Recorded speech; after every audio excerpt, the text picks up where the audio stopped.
Resigned? Yi Lingchen did not expect to get such an answer. Yeah, Song Qian continued. Why God, I'm sorry for how this turned out. I didn't expect the higher-ups in Huyu to be so vicious. You have saved Huyu from certain doom, yet in exchange, they treat you like this. They dare to act with such impunity is mostly because half of my Grave Robbers Chronicles copyright is with them, right? Yi Lingchen snickered. Indeed, Song Qian nodded. They always thought that Grave Robbers Chronicles was your magnum opus. Although you share the copyright with the platform had the distribution to your work. That's why they did not care about you. Do you know what they are planning to do with Grave Robbers Chronicles? They have already planned to file for IP1, then using Grave Robbers Chronicles IP to branch out from stream to games and movies. Song Qian naturally knew of some inner workings. Although Grave Robbers Chronicles was authored by Y God, he was banned by the platform.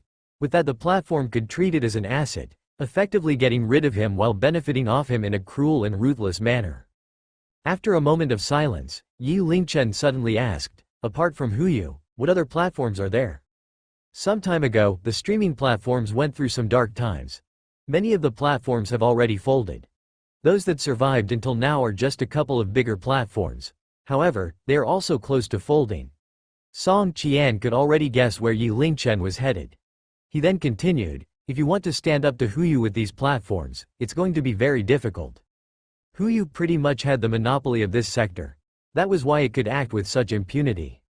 After hesitating for a moment, Song Qian added, after I left Huyu, I'm now working at Panda Streaming. However, their current situation is not looking good. Panda Streaming was a livestream platform that was founded 1 or 2 years ago. It was rather unfortunate as it was hit by the long winter of the world of streaming before it got its name out there. Failure in investments and lack of funding caused it to remain in a rut. At this point they are unable to even pay the salary of its hosts. Song Qian had just only joined Panda Streaming recently. He knew full well what the situation was like within. The entire platform has few hosts left. At this point, the platform is in huge debt and had difficulty operating on its own. That was only a small streaming platform, unable to compare with Huyu. It's fine as long as it's a streaming platform. Yi Lingchen went silent for a while, then spoke. How much would it cost if I were to purchase this platform? PP purchase?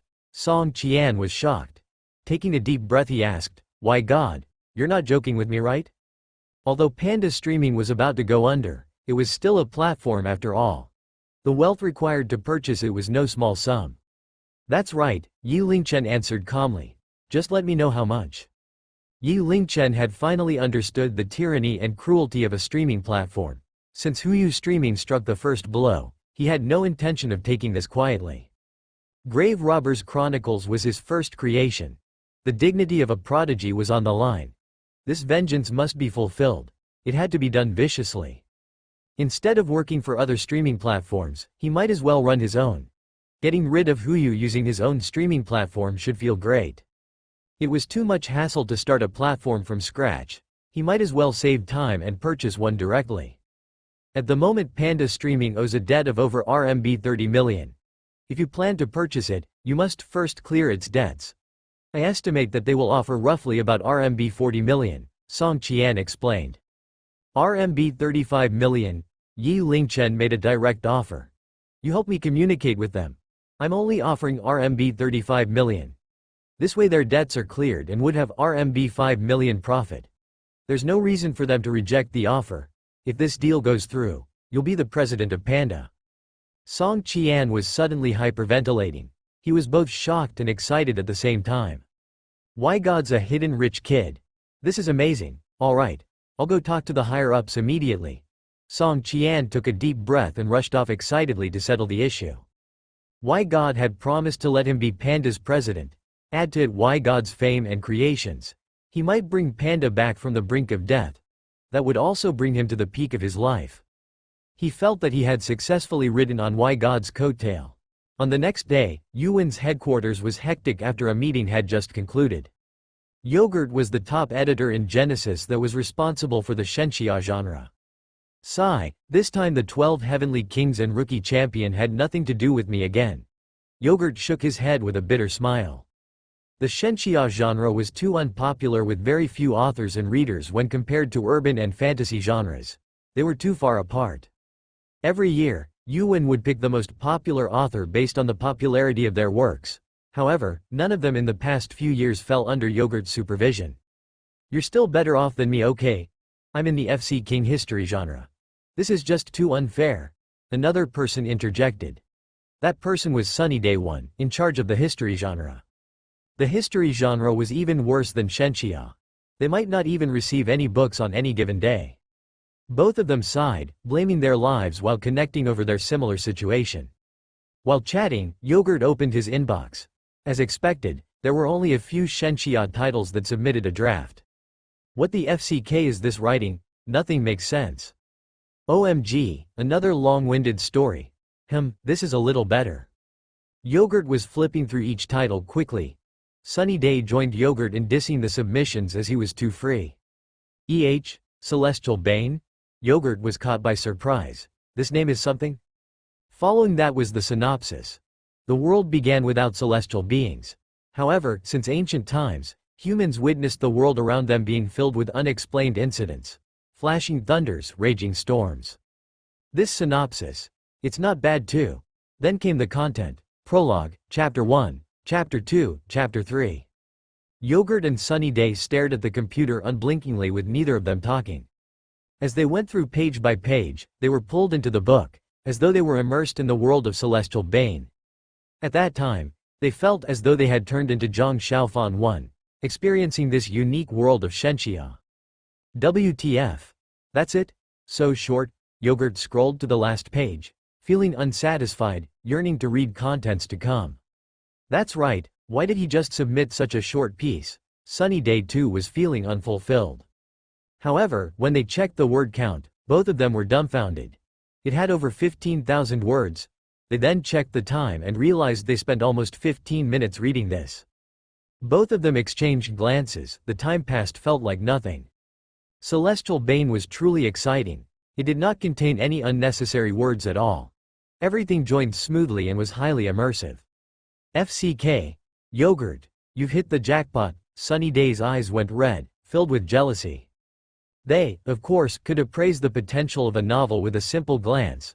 Although Celestial Bane had barely started, it gave them a feeling of freshness. It had the potential to be a hit. The Shenxia genre was going to reach new heights.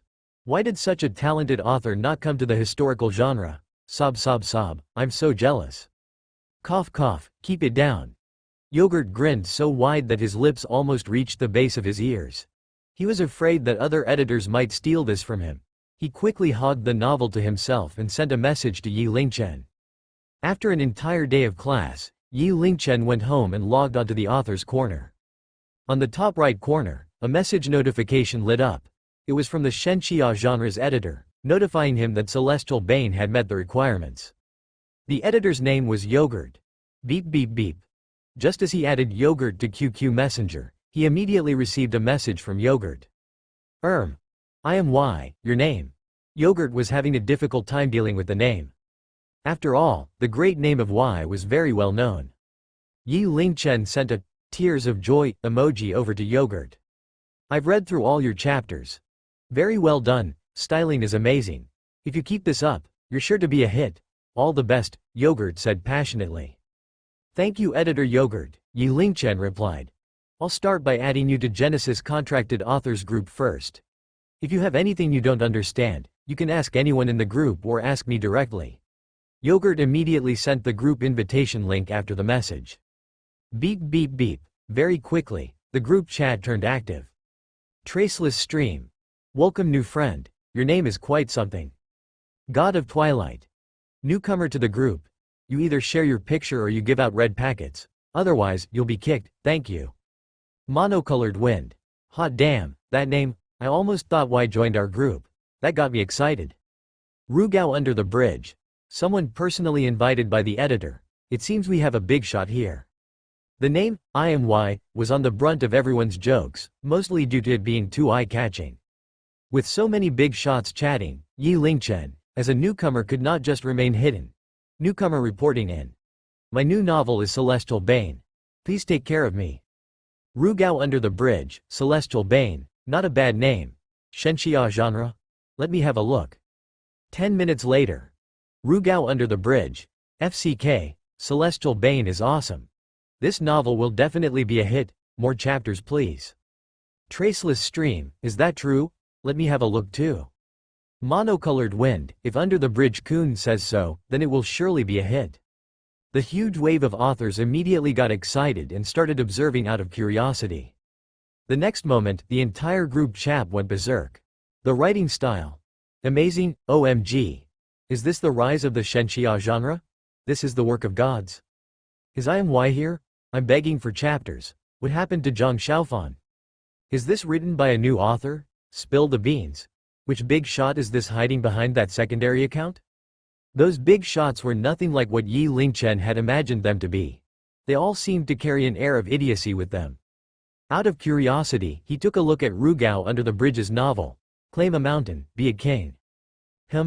This book is not bad. Furthermore, the reviews were good. It could be considered a minor success with a good following of fans. The tone was humorous and the plot was more casual. Most importantly, the descriptions of various delicacies within made him hungry just from reading. If this novel were to be read at night, the temptation to ruin one's diet would be strong. That guy was most likely a foodie. Yi Lingchen noted that in Rugao Under the Bridge's profile. He then exited the group chat and started typing away on his keyboard. Chapter 4, Change Chapter 5, Entry Chapter 6, Master. 3 chapters, as usual, totaling about 15,000 words. As a new novel, it had no exposure. Therefore, the number of readers was few with only meager 3 comments. First comment, I'm an old bookworm. This book managed to catch my attention right from the start. I believe it will be a hit in the future. The first post is mine. Second comment, dear author, please release more chapters, it's good. Third comment was an ad. 2 days later, Song Qian finally sent Yi Lingchen a message. After his persuasion, Panda Streaming finally agreed to Yi Lingchen's proposed price. Panda Streaming's shareholders were anxious too. They had no patience to bargain with Song Qian about the purchasing price. After all, each passing day would incur more losses for them. They were already running out of funds to operate Panda Streaming. Along with the huge debt, they dared not delay, nor could they afford to. Y Cosmetics was progressing smoothly. Zhang Yunqi managed it perfectly. After securing the storefront, they moved on to renovations. That store was previously a cosmetics store, so they only needed to make some minor upgrades on the existing foundation. All they needed was just to put on a new layer of wallpapers and get some equipment. From the looks of it, they would be able to operate very soon. On the weekend, Yi Lingchen drove to the Capital City Radio and Television Administration. It was China's Top Voices preliminaries. Chen Xiaoyan had begged him repeatedly to attend her competition. Yi Lingchen had to agree. For Chen Xiaoyan, Yi Lingchen had mixed feelings. Chen Xiaoyan was no doubt a very beautiful and outstanding lady. Most importantly, his first time was taken away by her. Yi Lingchen reminisced, eagerly wanting to experience it once again. Capital City Radio and Television Administration was a tall, sharp tower-shaped building, standing tall as a landmark, an impressive sight to behold. Meanwhile, the entire administration building's gate was filled with people. Everyone's faces were filled with passion and excitement. They were mostly young men and women, constantly looking around them. In the list of participants for China's Top Voice were quite a few singers. They were considered rather famous. Apart from that, there were also 4 famous judges. Those 4 judges were big shots of the music industry. All of them were trending celebrities with chart-topping popularity. I can't believe I got tickets for China's Top Voice. I must be blessed by the heavens. FCK, you're so lucky, bro. I got mine from a scalper and ended up paying more than double the price. I'm so excited. I heard that one of the guest judges is Judge Haha. Yeah, I grew up listening to the songs of Judge Haha. I prefer Judge Hong Na. She's the music queen of those times. Her foundation is superb. I heard that Judge Hong Na is very strict and merciless. Didn't she criticize a participant to tears last time? Yeah, I've heard that too. She outright said that the participant was trash and would never achieve anything in life with that voice, merciless.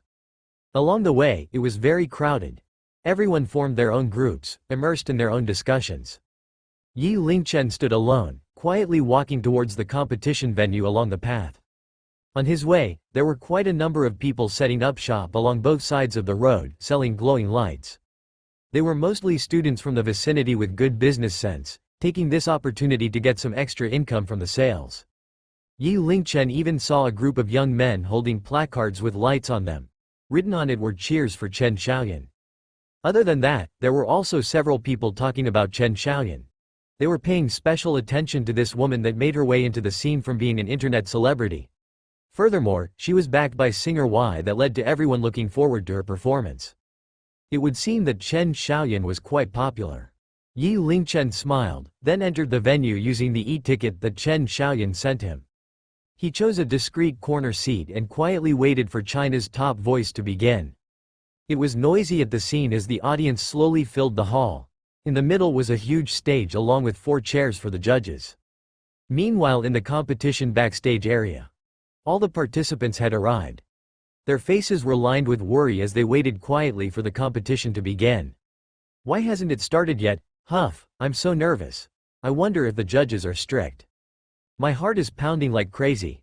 Will I be a sudden hit? What should I do if I became a hit? So troublesome. What should I sing? If only I can get first place. Each participant had their own thoughts as they conversed with each other. However, their gaze would occasionally look to a young woman at the side. That young woman wore a black dress that brought out her elegance. Her appearance was extremely pleasing to the eyes. She had a 1-meter circle around her that was empty, seemingly isolated by the people around her. That's Chen Xiaoyan, right? She sure is lucky to turn from an internet celebrity to a star. That's right. We have all climbed up from the lowest level just to sing. She really won the lottery for this. It's because she had met Y. If I were the one to have met Y instead, I'll surely do better. Hee, I think so too. Chen Xiaoyan's popularity was far beyond these people. She had a sudden spike in personal worth, sang well, and looked beautiful. Naturally, she became the target of rejection by others. As a strong competitor, she had no chance to make any friends in that situation. Furthermore, due to Chen Xiaoyan's extremely quick rise to fame, it made many of them envious, further driving a wedge between her and the others. Chen Xiaoyan paid no heed to how the others treated her. She looked indifferent and calm, but in her mind, it was a roiling sea that would not calm down. Especially when she saw her phone. Her face immediately turned scarlet and her eyes watered, almost at the point of tears. She received a private message on Weibo, "I'm here, all the best." The sender was Y. Just a simple message, yet Chen Xiaoyan felt as though electricity ran through her, bringing out a wave of warmth from within her. He really came. At the same time, a crew member came in and reminded them, "Everyone get ready. We're about to start." I must not let him down. A look of determination flashed through Chen Xiaoyan's eyes. She took a deep breath and calmed herself. 4 coaches entered the stage, 3 men and 1 woman. There were Brother Haha, Hong Na, Yan Kun, and Wang Cheng. They entered the stage from a special access tunnel.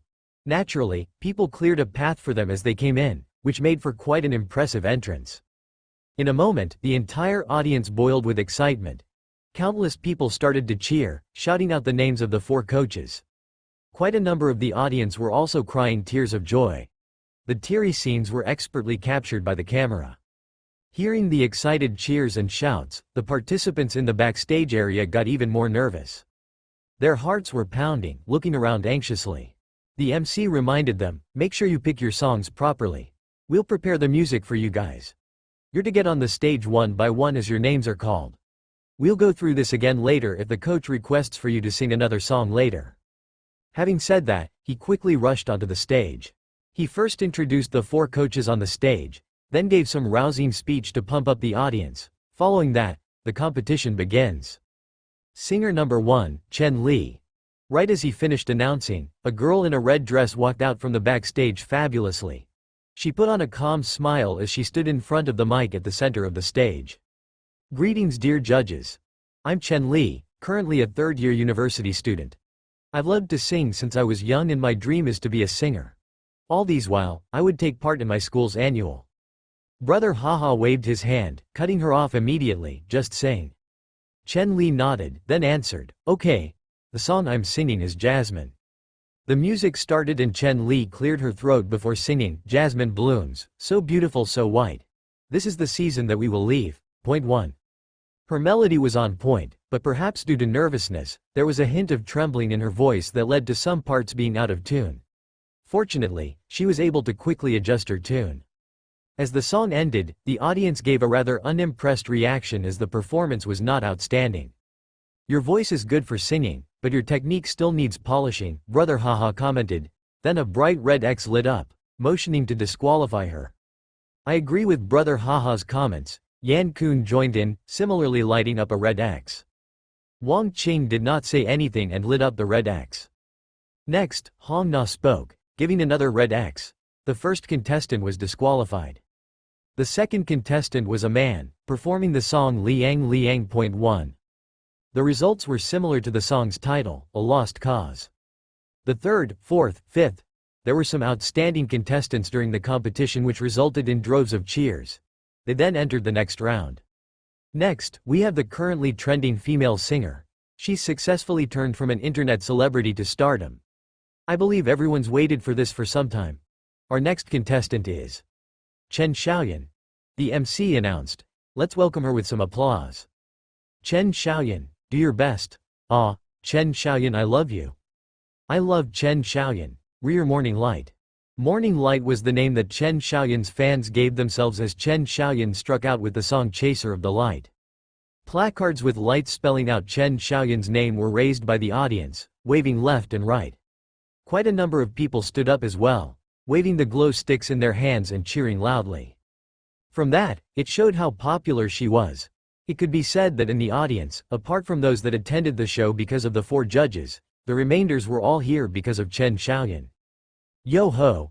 It seems that we have a very promising junior here today, Brother Haha said. However, once he saw Chen Xiaoyan getting on the stage, he was shocked once more and said jokingly, not only that, she's also a rare beauty.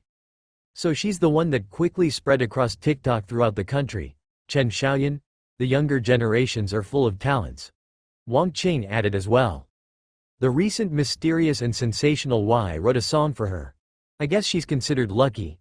Yan Kun looked at Hong Na, who was silent all the while beside him, then added, Miss Na.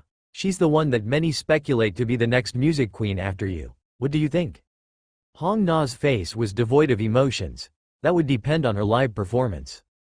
Chen Xiaoyan was ready on the stage, courteously bowing to the audience. Her gaze swept through the audience, looking a little dismayed as she was unable to locate Y. Thank you everyone for your love and support. The song I'll be performing is Chaser of the Light.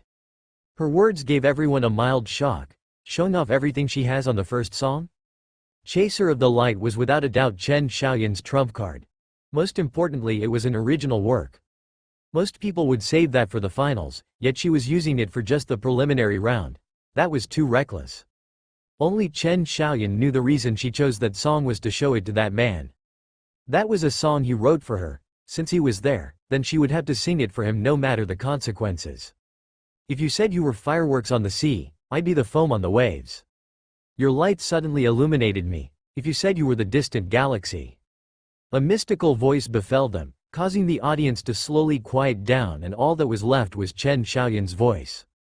For most in the audience, it was not their first time listening to this song, yet they did not tire from listening to it, but instead were quickly immersed in the song. Some were even moved to tears, crying like a fountain. The scene was coincidentally captured by the cameraman and was given a close-up. Finally, the song came to an end. My song has ended. Thank you. Chen Xiaoyan then bowed once again. Ah, it's so good.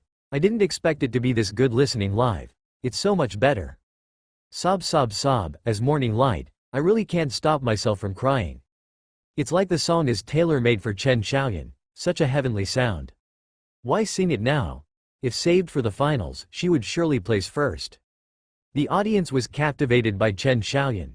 That effect was only achievable by top-notch singers. Good. It seems she's a hit for a reason. Brother Haha slammed the red tick. Pass. I can feel our age catching up to us.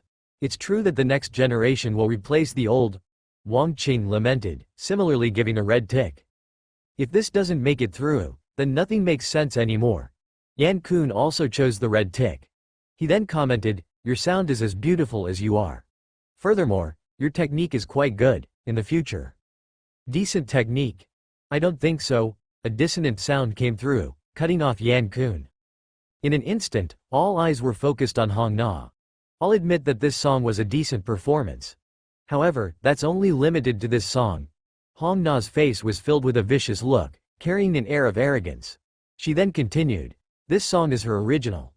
Of course it would suit her. Up until now, I have not heard her try to sing any other songs. I can't judge her technique with this alone. However, for her to start with her best song, does that mean that she feels insecure? Did they start on the wrong foot?" Both the audience and judges were all taken aback. Hong Na's tone was not at all friendly, it had carried a hint of contempt. Did she have a grudge against Chen Xiaoyan? Miss Na is quite straightforward. Chen Xiaoyan does seem reckless to have started with her own song right off the bat. Brother Haha tried his best to salvage the situation. He then continued, "However, we can hear from this song that it is clear that Chen Xiaoyan can sing well. That's right. Even originals are sung by people. We made our mark in the past through our original works too. It does make sense for her to be a hit." Wang Qing chimed in. "Thank you, Judge Wang Qing. Thank you, Judge Haha." Chen Xiaoyan thanked them immediately. Hong Na's words put her in quite the spot, making it almost impossible for her to react. With that, the incident should have passed. However, Hong Na rambled on, "Chen Xiaoyan is a hit on the internet. The style she went for is following the internet's trends. Nevertheless, internet trends tend to come and go fairly quickly. They will never become classics. The song that she sang is the same. It's also riding on internet trends. It's different from our traditional way of music. Both the composer, Y, and the singer, Chen Xiaoyan, have only one piece of work. It amounts to nothing. It's already extremely fortunate for them to make a mark on the internet." Hong Na pretty much spelled out that internet celebrities were unworthy without saying it aloud. "FCK. What's wrong with this woman? She ate some explosives?" This Hong Na is more venomous than the legends had it. *TCH. She just has a grudge against Chen Xiaoyan. That woman is jealous. She's just the typical basic *TCH. How can such a person be a judge? Everyone else can't be a classic except her. The audience immediately erupted in discussions as whispers and murmurs washed through the crowd. Apart from that, due to China's top voice opting to showcase this event via livestream, countless viewers in front of their screens were similarly stunned. They were mostly youngsters where a huge portion of them was watching because of Chen Xiaoyan. With that, it immediately triggered them. Damn it! Who's that grandma? How dare she criticize our Xiaoyan? I don't even know this woman. What are her qualifications as a judge? Mother of *CKER. She's just unable to catch up with the times. What's wrong with internet celebrities? Do you know how hardworking they are? Why are you looking down on them? Classic? Could she be referring to herself? I'm sorry, I don't know her at all. Not only did she criticize Chen Xiaoyan, she even criticized Y. Does she think she's number one? Yi Lingchen too put on a frown. As a judge, one should point out the flaws and praise the good points. What Hong Na did was bordering on a personal attack. She had nothing useful to point out and resorted to making stuff up just for criticism. Her mentality was that of her being the best in the world. When, amazing, person. Judge Hong Na, I don't agree with what you said. Chen Xiaoyan took a deep breath, then stared directly at Hong Na with a determined look in her eyes. For you to not recognize my skills, I'm fine with that as I can improve, but for this song, Chaser of the Light, I feel that it deserves its spot as a classic. The fact that it garnered so much love and recognition from everyone is the best evidence for it. The status of being a classic is not determined by a single person, but instead requires everyone's recognition. It was fine to criticize her, but she would not stand down when it came to Y. Good one. Classic is not based on the recognition of one, but everyone. That's right. Could it be that you think Chen Xiaoyan was a hit because of his fans being blind? Hong Na is just trying to flaunt her seniority. Stop your bragging. Alright, since we have 3 judges that lit up the red tick, that means that Chen Xiaoyan passes the preliminaries. She can go back to the backstage to prepare for the next round, the MC quickly announced. Afraid that both of them would start a fight on the stage, tried to settle this as soon as possible. However, bang! Hong Na slammed the table to light up the sign. Right behind her, a big red X appeared. Your passing is one thing, but it would never have my recognition, Hong Na stated coldly. You're a junior, yet you don't know how to respect your seniors. When we made our marks, Which of us didn't go through tens to hundreds of songs to build our foundations on? Internet celebrities have nothing to stand on and will eventually come crashing down from the sky. Y has only written one song. Yet you would call it a classic? From my perspective, this song's lyrics lack depth, trying to sound profound by making use of bombastic words. Naive. If it were me, I won't even sing such a song. I think I understand it now. This Hong Na is just trying to push her own songs. Shameless woman. So what if she has many songs? What's the use if nobody heard of it? Depth. What a joke. Is she writing a poem now? How can such a person be called a senior? She's just jealous of a junior's popularity and being an attention whore. The anger of a woman falling out of trend. Chen Xiaoyan's face was scarlet. She forcefully calmed herself and spoke up in a serious tone. Some people's recognition is not something I wish for. With that, she turned around and went off the stage. These juniors these days, such insolence. Just a small taste of fame makes them lose their heads in the clouds. Hong Na lamented towards the audience. Let's see how she does in the next song. The other three judges looked at each other, unable to salvage the situation. After Chen Xiaoyan went backstage, her entire body was trembling. She had never interacted with Hong Na before, but she did not expect to be picked on so badly in front of her. She had originally wished to put on her best performance for Y, yet this had happened. That made her feel very wronged. The others in the backstage stared at Chen Xiaoyan, but their eyes were filled with joy over her suffering. Hong Na was the music queen. Even though she had aged, her influence in the industry was still deeply rooted. She was a big shot in that field. Chen Xiaoyan had pissed off Hong Na and used her trump card. She was as good as disqualified in the next round. Yi Lingchen looked at Chen Xiaoyan's figure, his gaze turned serious. My singer Y persona got looked down on because I had only one song? Furthermore, she said my work was naive? Seems like it's time for singer Y to show himself to the world again? Yi Lingchen rose up from the corner, then stealthily went backstage. His movements were quick and agile, easily avoiding the guards without attracting any attention. Only a small number of contestants made it through the preliminary round, so everyone was given their own room. Chen Xiaoyan shut the door and was silently cried alone inside. She felt useless. Not only did she embarrass herself, but she had also embarrassed Y. It was to the point that she had no confidence to take part in the next round, ready to throw in the towel. Yet right at that moment, her phone vibrated. Y. Which room are you in? Chen Xiaoyan's heart raced, immediately wiping away her tears, thinking she might have imagined things.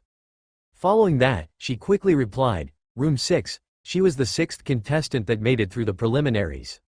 For a full 3 minutes, she did not receive a reply from Y. Chen Xiaoyan stared unblinking at the phone while her fingernails were turning white from gripping the phone so strongly. She bit her lips, unable to hold herself back, and wanted to send a message to Y, just to have her phone vibrate again. Open the door. Open the door. 3 simple words that made Chen Xiaoyan's heart skip a beat. Her gaze locked on the room door, carrying a hint of nervousness. After that, she rose and slowly reached for the door. She adjusted her breathing, then opened it.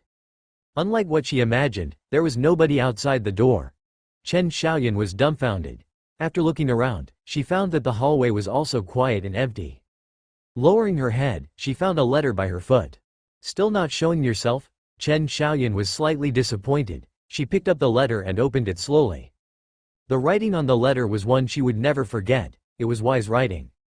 First of all, a word of comfort. Don't falter. Your skills are great. Furthermore, don't lower your head. Your tiara will fall. Next, let me gift you a second song. This song will put your skills on display. Don't let me down. Just like last time, it was the lyrics with the sheet music. The name of the song was Boundless Sea and Sky. Thank you, why I'll not let you down.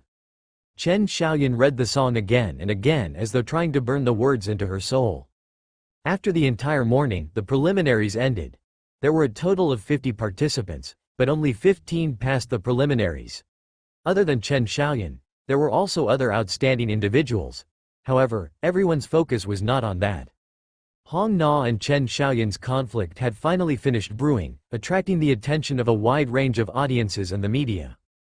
At the backstage of China's Top Voice, did Hong Na and Chen Xiaoyan have any old grudges? Or was that scripted? We did not communicate before the competition, nor do we have any script like that. Then the two of them already had a grudge before this. This incident has blown off the lid. How do we settle this? Do we need to have peace talks between them? We'll just wait and see. Because of them, China's top voices ratings shot up along with its following. We can make use of this. However, this Chen Xiaoyan is quite something to dare go face to face with Hong Na like that. Her future path would be difficult. Earlier Hong Na has come looking for us. She suggests that we disqualified Chen Xiaoyan on the second round. Outside the hall, it was already filled with many reporters. They had their mics in hand, waiting outside the door. Hong Na's come out. In an instant, all the reporters rushed up to her. The cameras immediately focused onto Hong Na with the sounds of shutters clicking away. Hong Na wore a pair of rosy shades, unflinching at the attention, giving off an impression she was a diva. "Miss Na, can you tell us why you picked on an upcoming rookie in the competition?" Hong Na retorted, "Rookie? Hee, I'm sorry. Rookies need to go through proper musical training. Where did Chen Xiaoyan come from? She's just an internet celebrity from the wilds. Not even a rookie." "Miss Na, what do you think of Chen Xiaoyan taking part in the next round of the competition? If purely in terms of singing skills, she's trash. The only reason she's a hit is that she has a better meat sack. Miss Na, some say that Chen Xiaoyan will be the next music queen after you. What are your thoughts?" "Hee, preposterous, Miss Na. You've mentioned something about Y during the competition. Are you looking down on Y's lyrics?" "That's right. Y's lyrics are childish. It's ungraceful and a long shot from being a classic. Personally, I think it's worthless." No matter which question, Hong Na answered them with confidence. Her tone was filled with malice and arrogance. Sometime later, the horde of reporters stirred once again, accompanied by shouts of surprise. They all abandoned Hong Na and rushed over with their mics. "Chen Xiaoyan, what do you think of Miss Na? Chen Xiaoyaban, how confident are you for the next round?" "Chen Xiaoyan, Miss Na mentioned that your skills are subpar. Do you have anything to say regarding that?" "Chen Xiaoyan, you've already sung Chaser of the Light. Can I know what song you will be preparing for the next round?" The reporters were impatient, shooting question after question while their cameras were locked onto Chen Xiaoyan. "I think words are pointless. The audience's eyes are clear. I believe that everyone has seen what happened. Right or wrong will be your own decision. Also, I've already prepared the song for this afternoon's competition. As for how my skills fare, I'll let you guys be the judge." Chen Xiaoyan was cleared of the helpless feeling she faced on stage. At that moment, she was filled with self-confidence. After delivering that message, she turned and left.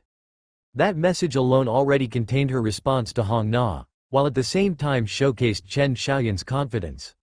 As expected of Chen Xiaoyan, "We'll look forward to your performance this afternoon." "That's so cool, as a morning light one, I'll support you forever." That's right. The audience's eyes are clear. How could we not know who's the one intentionally stirring up trouble on the stage? This afternoon's song is selected. What song will it be? I'm so excited. Along with the media's prodding, Chen Xiaoyan and Hong Na's conflict grew even more severe.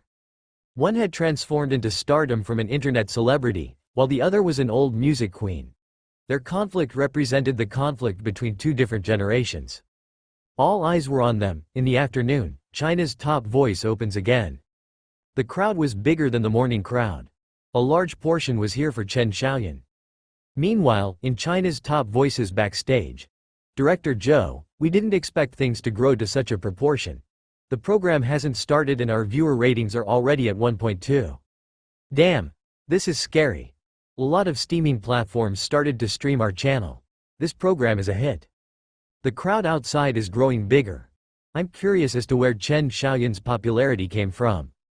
Right at that moment, a backstage crew named Little Li ran into the room. Director Zhou, big news. His face was red, trying to catch his breath.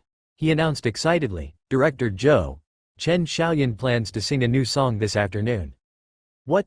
the entire office exclaimed in surprise. Those originally seated also stood up immediately. "New song? Are you sure?" Director asked for confirmation. "That's right." Little Li swallowed a mouthful of saliva. "We've confirmed that it's a new song. She just passed us the music, hoping that we can work out the tune for her as soon as possible. This song is new." New song, Director Zhou's eyes grew brighter.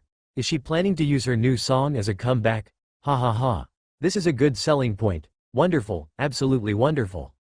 Director Zhou, do you think this song was written by Y? Someone mentioned it with a soft voice. At that moment, silence took over the room. Everyone's breathing turned ragged. That was very likely to be true. Hong Na not only looked down on Chen Xiaoyan, but she had also dissed Y in the process. Now that Chen Xiaoyan suddenly decided to sing a new song, there was a high likelihood that it was written by Y. Big news. That was explosive news. Director Zhou's face turned red with excitement. If that was true, then this would surely push China's top voices viewer ratings to new heights. Now, process the music immediately. We need to make sure this afternoon's competition runs smoothly. Get the livestream ready. As for Chen Xiaoyan singing a new song, keep it under wraps for now. In the afternoon, round 2 of China's top voice began. The 4 judges took their seats. However, the atmosphere seemed more awkward when compared to the morning session. Apart from Hong Na, the other 3 judges exchanged awkward glances and each saw the hints of unease within their gazes. Chen Xiaoyan and Hong Na's conflict was getting more serious, to the point where they could not interject. The audience was quietly waiting for the competition to start for various reasons. It was the same for the audience in front of their screens. Even their breathing turned heavy, looking forward to Chen Xiaoyan's performance in the afternoon. How would the plot unfold? The competition began as usual with the contestants entering the hall one by one.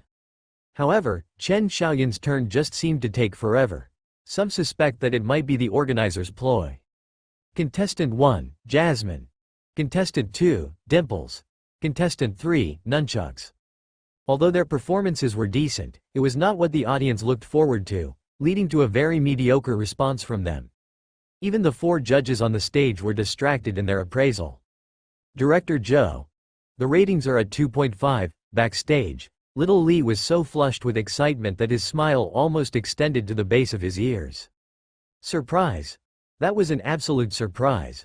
Although China's top voice had gone through careful planning, the peak rating was only estimated to be around 2. This time it managed to reach a rating of 2.5 just at the preliminary stage. If they weren't seeing it with their own eyes, that outcome was beyond their imagination. Just that alone could put them in the spot of the hottest variety show. Amongst the various variety shows out there, few could achieve that result. Good, excellent, Director Zhou's voice was trembling. I didn't expect an internet celebrity to be this influential. This is almost on par with an A-list celebrity. They, of course, knew the source of these ratings. Most of them were probably waiting for Chen Xiaoyan to take the stage. As song after song was performed throughout the competition, the audience's anticipation built up over time. Quite a number of viewers in front of their TV screens had even stood up and felt dry in their mouths. Contestant 13, when? Contestant 14, occasional showers. It's here, it's finally here. Why was she last? Damn it. China's top voice did this intentionally. Do you think it's easy for me to get here? I'm just here for Chen Xiaoyan alone? Mother of *CKER. I've just listened to 14 songs for nothing. This is definitely done on purpose. Ah, Chen Xiaoyan is next. What will she sing? I'm so nervous. I think Chen Xiaoyan might be a goner. Hong Na will make things difficult for her. Furthermore, her chaser of the light was already used. Yeah, if she sings a mundane song, her popularity will surely take a huge hit. The audience that was quiet for the entire afternoon immediately began to get excited and started discussing possible outcomes. The MC went back on the stage promptly. He held his mic and put on a smile. Next, I believe everyone had been waiting for a long time for this. That's right. Our 15th contestant is Chen Xiaoyan. He paused for a moment, then looked over at the audience, using a mysterious tone of voice. I'll let everyone in on a little secret. Chen Xiaoyan will be performing her new song. Silence took over the hall, everyone was stunned. The silence was quickly taken over by huge ruckus. Hot damn. Is that for real? A new song? Ah, Chen Xiaoyan is finally releasing a new song. I'm sure it's good. I never expected Chen Xiaoyan to use a new song. Worth it.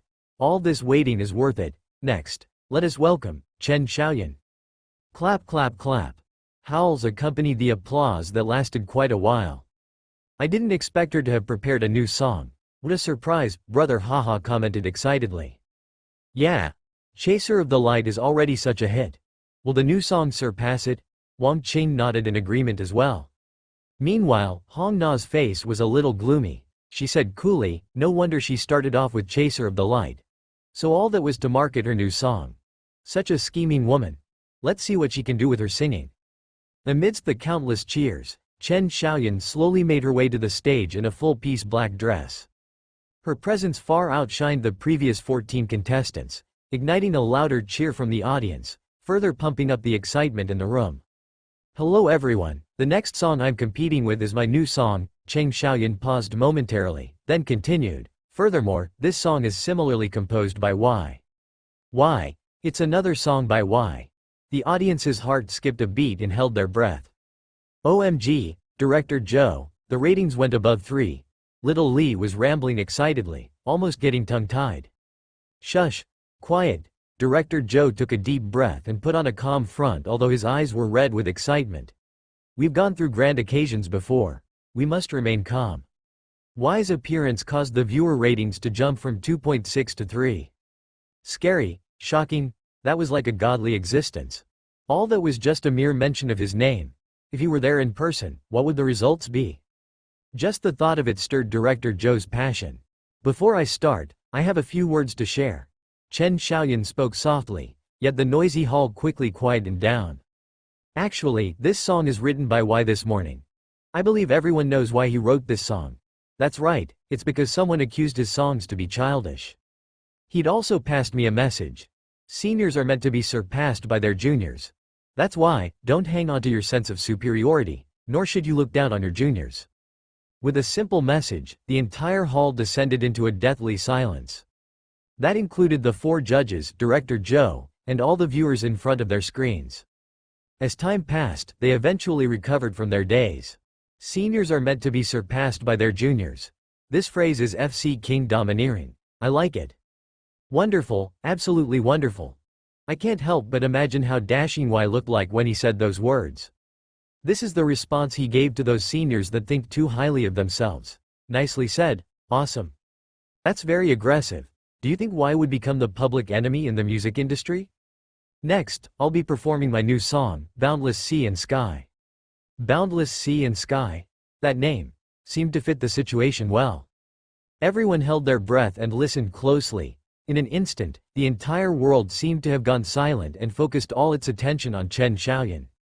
The music started, and Chen Xiaoyan's voice slowly joined in. I've once doubted myself, walking in the desert. I spread my wings, but the wind falls silent. Forever fruitless, whatever dreams I sow. Perhaps my reward is my numbness to pain. My silver lining is not looking back. Her low voice carried with it a hint of melancholy and sadness, wrapping itself around everyone. The first line of lyrics cut deeply into their hearts, pulling everyone into the song. That moment, they saw themselves reflected in the song. They fought hard for their dreams, just to be faced with failure time and time again. Everyone's life was filled with ups and downs. That was like a person walking in the desert aimlessly, without any signs of hope. They have all put in the effort, fought for their dreams, yet the desert would bear no fruit for them. I spread my wings, but the wind falls silent. It was just the opening of the song, yet many felt a shiver run through them, their tear ducts on the verge of bursting. They witnessed their life before them, impactful. Classic. Meanwhile, Chen Xiaoyan continued. My silver lining was not looking back. I finally realized Oasis exists. So Oasis does exist in the desert. Those that toiled with their sweat would be rewarded by a new hope.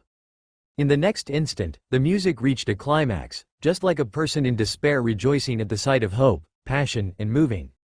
Boundless sea and sky. It comes after courage. Break the chains of fate with your determination. To the apathetic people, thank you for your condescension. For granting an exciting life with my head held high. Silence. The entire hall stopped breathing. They dared not make a sound, afraid that it might ruin the atmosphere. They were deeply immersed in the song, unable to back out of it. That included the judges and Director Joe. Everyone there came out from the desert. They had gone through disappointments, lived through despair, and finally found their oasis. Boundless sea and sky, truly boundless. In that instant, the dam broke, moving them to tears. That song brought out the inner voice within all the listeners. To those who understood me, thank you for your silent comfort. It gave me a good tale to share, welcoming the approaching future. The song finally ended. After a full 5 minutes, the MC finally recovered from his daze. He quickly got on the stage with a mic. My apologies, I was dazed earlier, too deeply immersed in the song. However, I believe that everyone here can understand how I felt. With a humorous tone in his voice, he brought the audience back to attention. Ha ha ha, I feel you. I almost got dragged in too. Sob sob sob, it's so wonderful, so touching. Oh no, give me a moment to cry this out. To the apathetic people, thank you for your condescension, Chen Xiaoyan, all the best. Damn it, we've all met someone with a superiority complex. That's right, I need to thank them for their condescension. That's my motivation. Welcoming the approaching future. Sob sob sob, that last sentence is so well put. To be honest, I was originally despairing, but now I'm filled with hope. I agree, me too. I'm just filled with motivation. Boundless sea and sky. There was no need for any retort as that song itself was the retort to Hong Na. It had similarly showcased Chen Xiaoyan's struggles, and finally her success. The apathetic people were beyond a doubt aimed at Hong Na. Next we'll have the judges present the scores, said the MC. The noises died down immediately. Although the results were clear, they all wanted to hear the judges' comments on the song. After a moment of silence, Brother Haha picked up his mic and coughed, clearing his throat. Let me begin. I'm unable to comment on this song as I was crying when I heard it. Brother Haha rubbed his eyes after commenting. One could see the moisture on his face. As for the results, I believe you don't need me to tell you. With that, he placed his palm down and a red tick appeared. This song is wonderful. Definitely a classic. At the same time, Chen Xiaoyan has fully displayed her skills for us. Flawless. Wang Qing commented, similarly giving her a red tick. Yan Kun instead began with a red tick, then said jokingly, I believe everyone is satisfied with this result? If I don't give her a tick, I'm afraid the audience might shout me to death. Next was Hong Na's turn. All eyes were focused on her, with a touch of mockery. When witnessing the success of others, how would that apathetic person react? Hong Na's expression showed a mixture of envy and fear, but she managed to take a deep breath, then said, your skills are barely passable for a singer, but your personality is yet to be determined. I'll stick to my past judgment. With that, a red X lit up. Damn it, is this Granny FC King stupid? Personality? How is someone like this fit to talk about personality? We should thank her. If not for her provocations, why might not have shown himself? FCK me. You're right, it's because of her that I can hear such a wonderful song. Why is amazing. Such a genius. He wrote Boundless Sea and Sky in just one morning. That's right, and it matches the scene so well, truly amazing. The second round of competition ended, with only 5 contestants making it into the next round. At the same time, the backstage was just as lively as the main stage itself. All the crew was livid. Even the director was apart from himself in excitement. The ratings hit 3.6, Director Joe held onto the charts with his shaking hands, tears of joy flowing from his eyes. That was the record high rating for a variety show. Moreover, it completely towered over other channels. All that was because of one song by Y, legendary. Dreamlike. He was at a loss for words. Right then, Little Lee rushed in with another form. Director Joe, our show's replay rate has reached 87%. What? Another big surprise that almost blew his mind. Replay rate was another important factor. Nowadays smart TVs are everywhere. The replay function is a must. Under normal circumstances, a replay rate of 40% was already considered a heavenly figure. However, the current replay rate managed to hit 87%. Epic. That was not just a heavenly figure. It was a heaven-defying figure. Are you sure? Director Joe's voice was trembling. We have checked it 5 times, 100% sure. Little Lee was also crying tears of joy. However, the part that is being replayed is only Chen Xiaoyan's Boundless Sea and Sky. Director Joe, our official Weibo account for China's top voice, is going crazy with activity. Another crew member rushed in to deliver the news. In such a short time, their official Weibo had reached 1 million comments, with countless mentions and private messages. All of them urged the TV station to quickly produce a recording of Boundless Sea and Sky. The masses were planning to play this song on an endless loop. Another crew member rushed in excitedly, Director Joe, various music platforms are sending us messages hoping for us to have Chen Xiaoyan contact them. They want to play her song on their platform. One by one, the news almost drove Director Joe crazy. He paced around in a hurry, then said, go contact Chen Xiaoyan as soon as possible.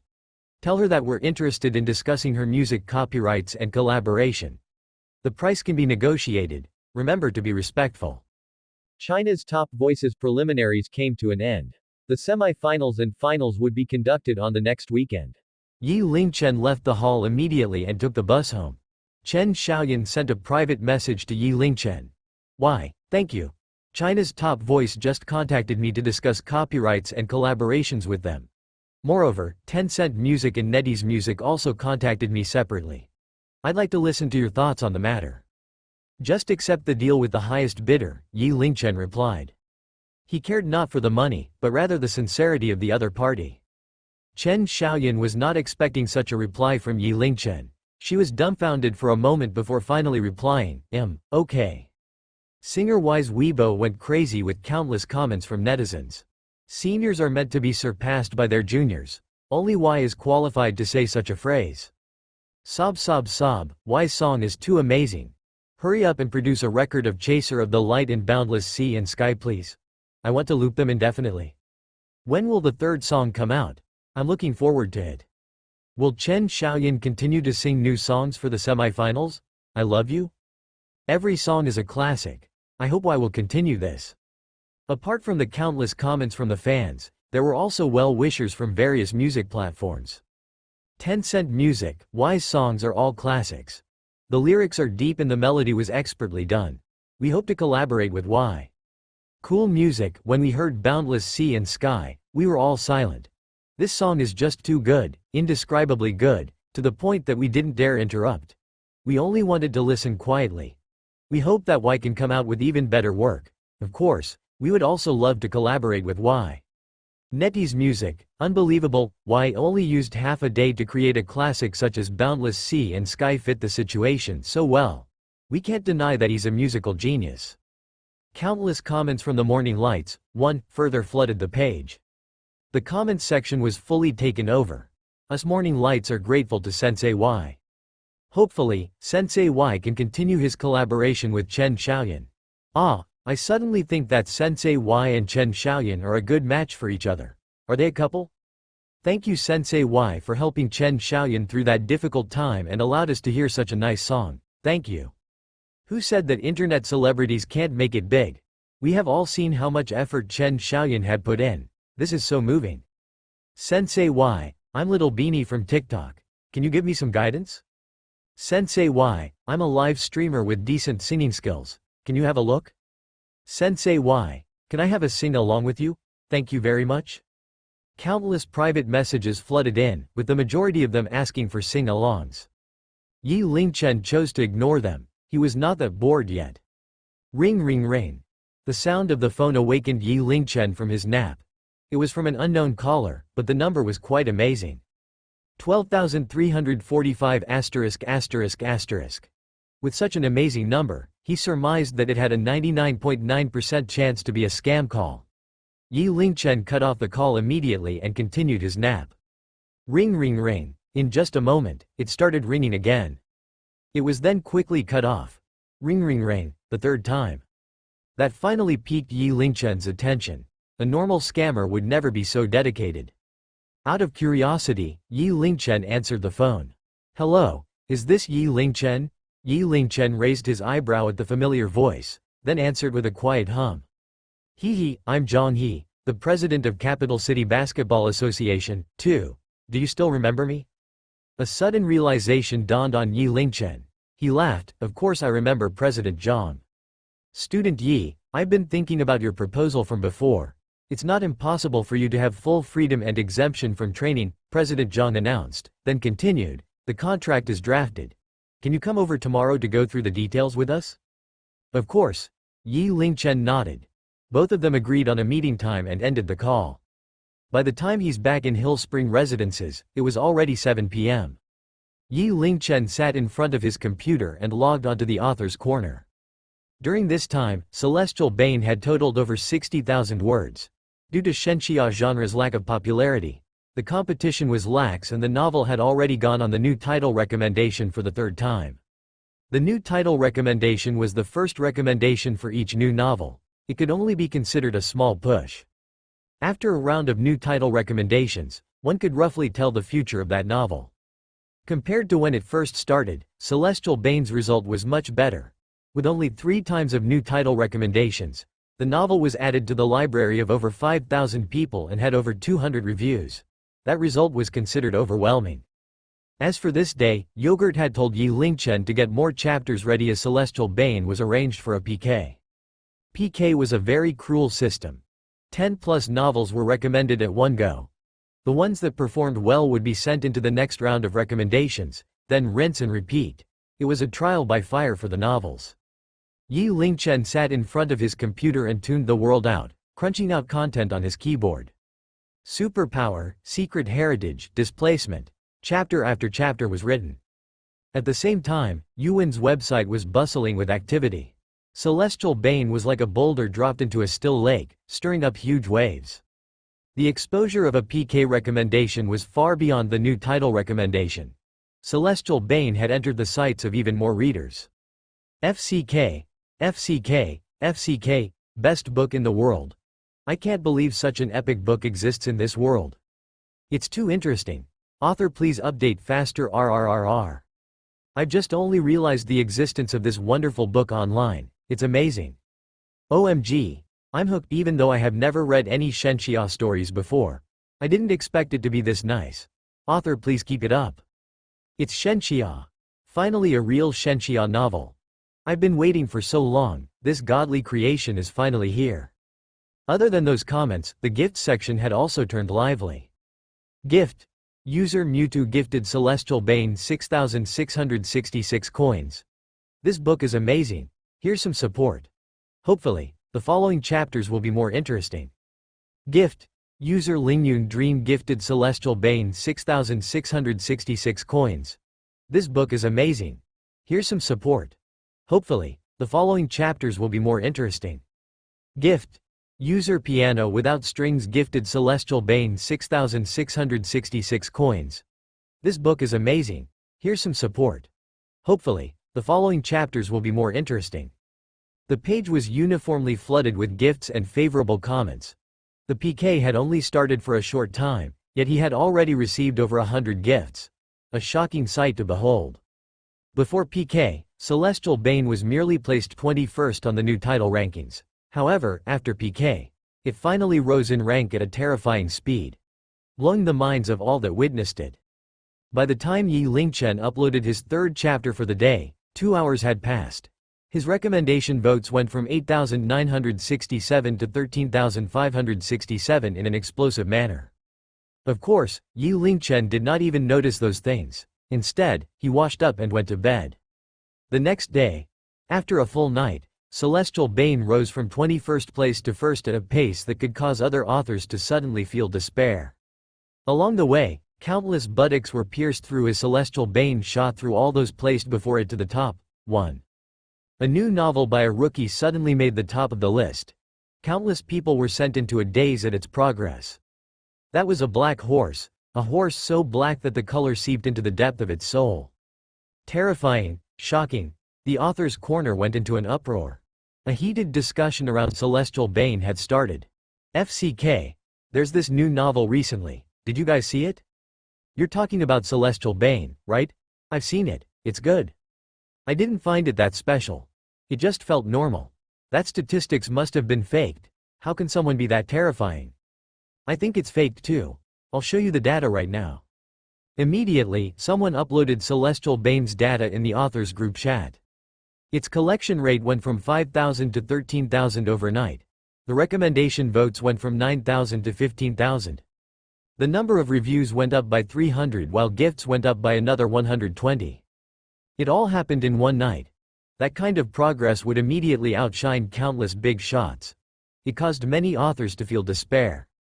At the same time, Yuan's editorial department also burst into a scene. It was impossible for them to miss this. Celestial Bane's result was just too heaven-defying.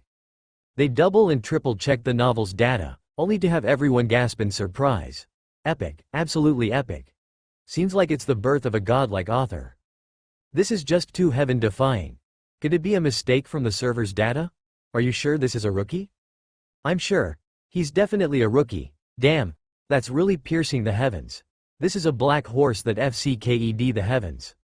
If this goes on, he'll rise to godly status with just this book alone. This looks a little unbelievable if that's a rookie. Could this data be faked? It can't be, I've checked it thrice. His data appears normal. Although it had major increments in every aspect, they were well documented. It's the real deal.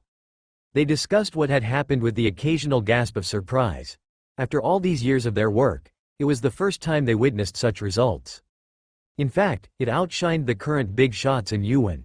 Did you guys notice that this is a Shenxia novel? One of the editors asked. That caused many editors' hearts to spasm. Shenxia had been unpopular for 5 years, yet it managed to produce such an explosive title. One that blew the skies away. Russell. Their gaze immediately focused on Yogurt, who kept quiet in a corner. Yogurt swallowed a mouthful of saliva, then spoke up weakly, That's the author that I contracted. All the editors instantly turned green with jealousy. Envious to the max, Yogurt had been working with the Shenxia genre for such a long time, finally discovering this godly novel. That was his major break. Yogurt, you're now one of the better ones. From now on, I'm the most pitiful one in the entire editorial department. Sunny Day laughed bitterly as he threw a friendly punch at Yogurt. We've promised to be underdogs for life, yet you've quietly made your break. I'm just lucky, Yogurt answered sheepishly, scratching his head. From now on, the Shenxia genre will be a hit for some time. I'm so jealous. The other editors came over to excitedly congratulate Yogurt. Yogurt answered them individually. Previously no one ever bothered with the Shenxia genre. Even those novels that had elements of Shenxia were looked down upon. Yogurt, not bad. You must watch this rookie carefully. Groom him well, said the chief editor. From the results shown, this author had the potential to be a big shot. For any website, big shots were precious. A big shot in the Shenxia genre was all the more invaluable. Yes. Yogurt nodded enthusiastically. That was a major turning point in his life. Long Aocean was an experienced web novel reader. As a bookworm for the past 5 years, he was very picky with his novels. Only the cream of the crop could pique his attention. He was recently suffering from a lack of books to read. A bunch of cliché novels appeared on Yuan. It was either about systems or face slapping. It felt great to read them for killing time, but it still left his heart feeling empty. It was hard to find a good novel. He was lamenting in his heart while turning on QQ Read. QQ Read was the official novel reading site. One could communicate with the authors there and support them directly.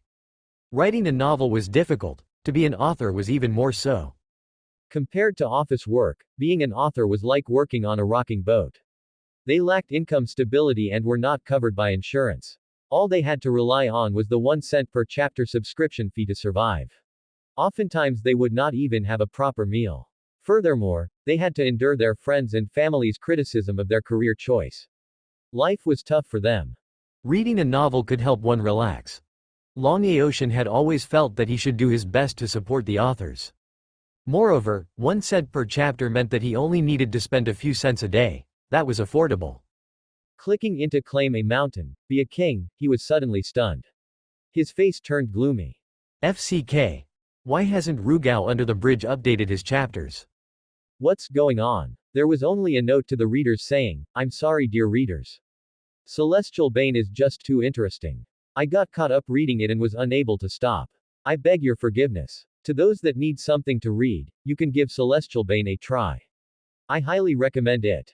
WTF. He stalled his update just to read whatchamacallit Celestial Bane. Forgive your *SS.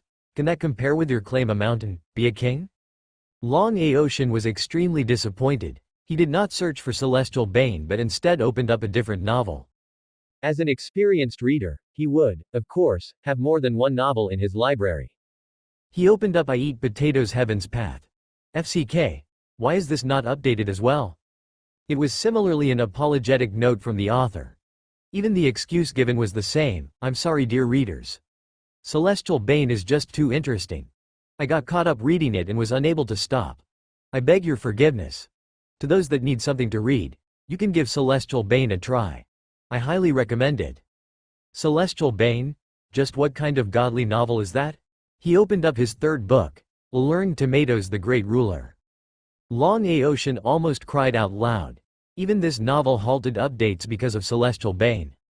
I, Long Aocean, have never felt so wronged since my childhood. I must find out just what kind of monstrosity this Celestial Bane is. Long Aocean immediately searched for Celestial Bane. He saw the synopsis. Celestial Bane's synopsis managed to obtain Long Aocean's acknowledgement. Not bad. Definitely leagues better than those casual novels. Next, Chapter 1, Chapter 2.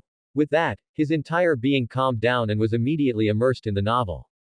Page by page flipped by up until he saw the latest chapter. Just when he wanted to flip to the next page, he noticed that there were no more pages behind it. It showed that it was waiting for the author's update. That's it? That short? Long Aocean was not willing to give up. He went back and refreshed the page once more, yet the result was the same. FCK, that's all? This is just too short.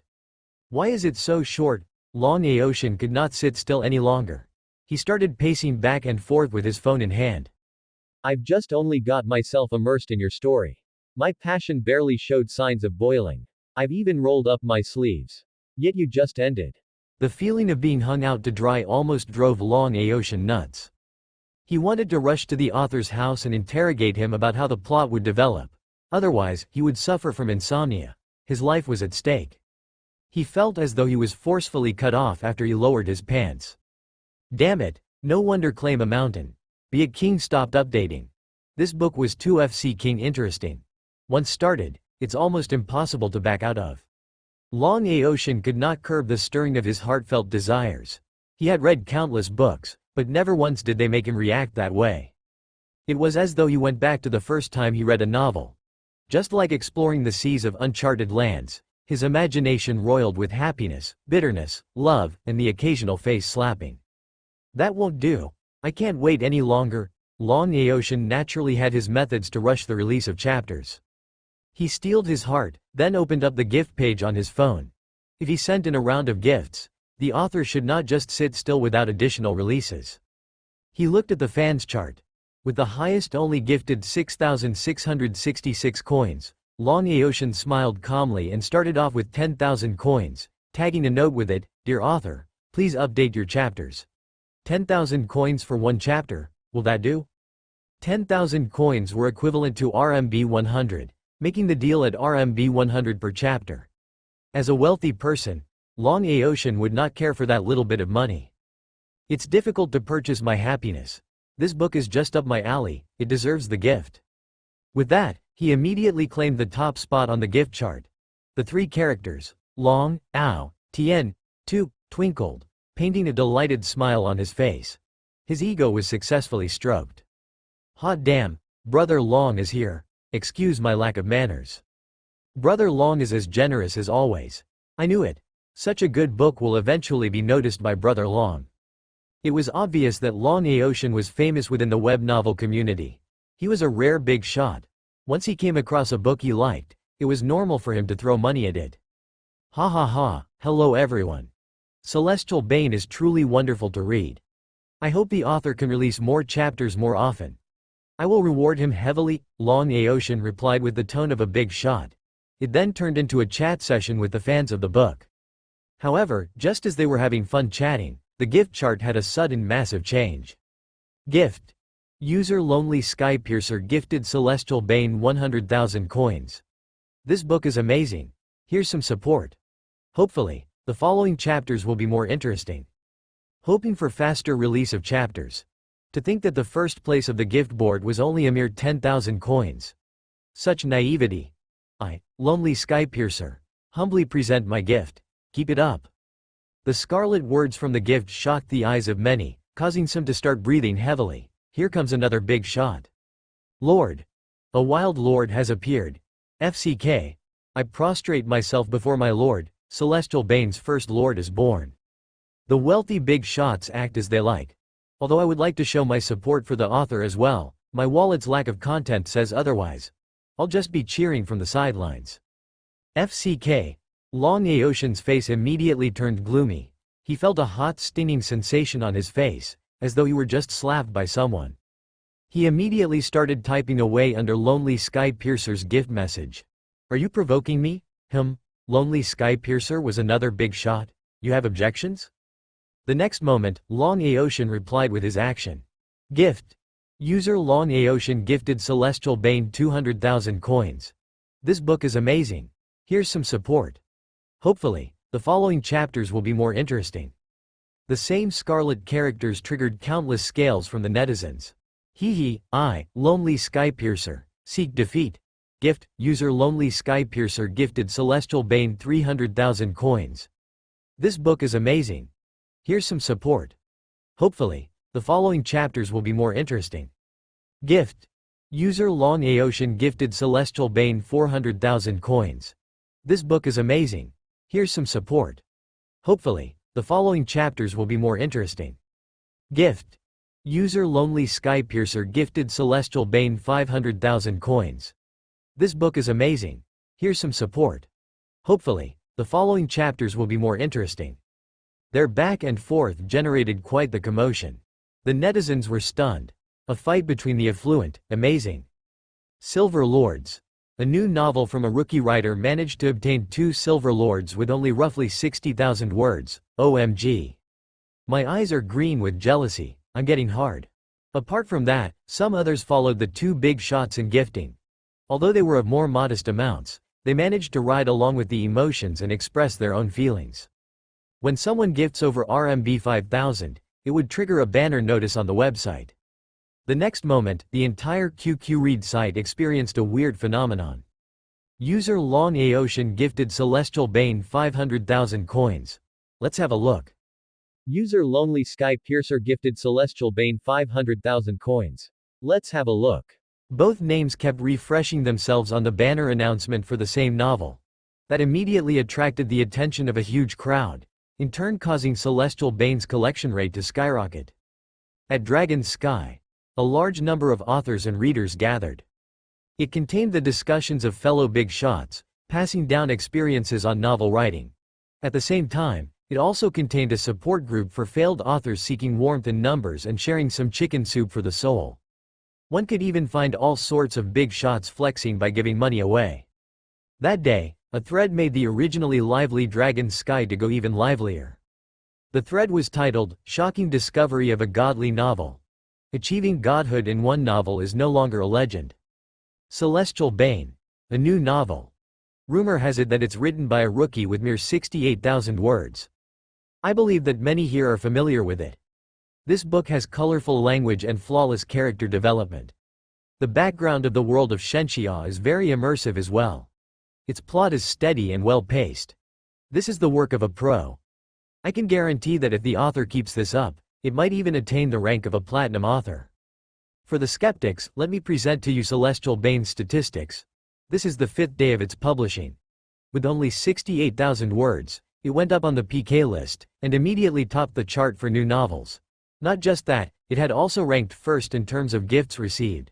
The collection rate had exceeded 40,000. Recommendation votes hit 30,000. Any one of those stats is far above those of the big-name authors. It could only be described as terrifying. Just to clarify, I am not a spammer. All that I have stated was based on data. It has only gone on the PK list. I can't imagine what happens when it makes it to the next round. What kind of monstrosity will it turn into?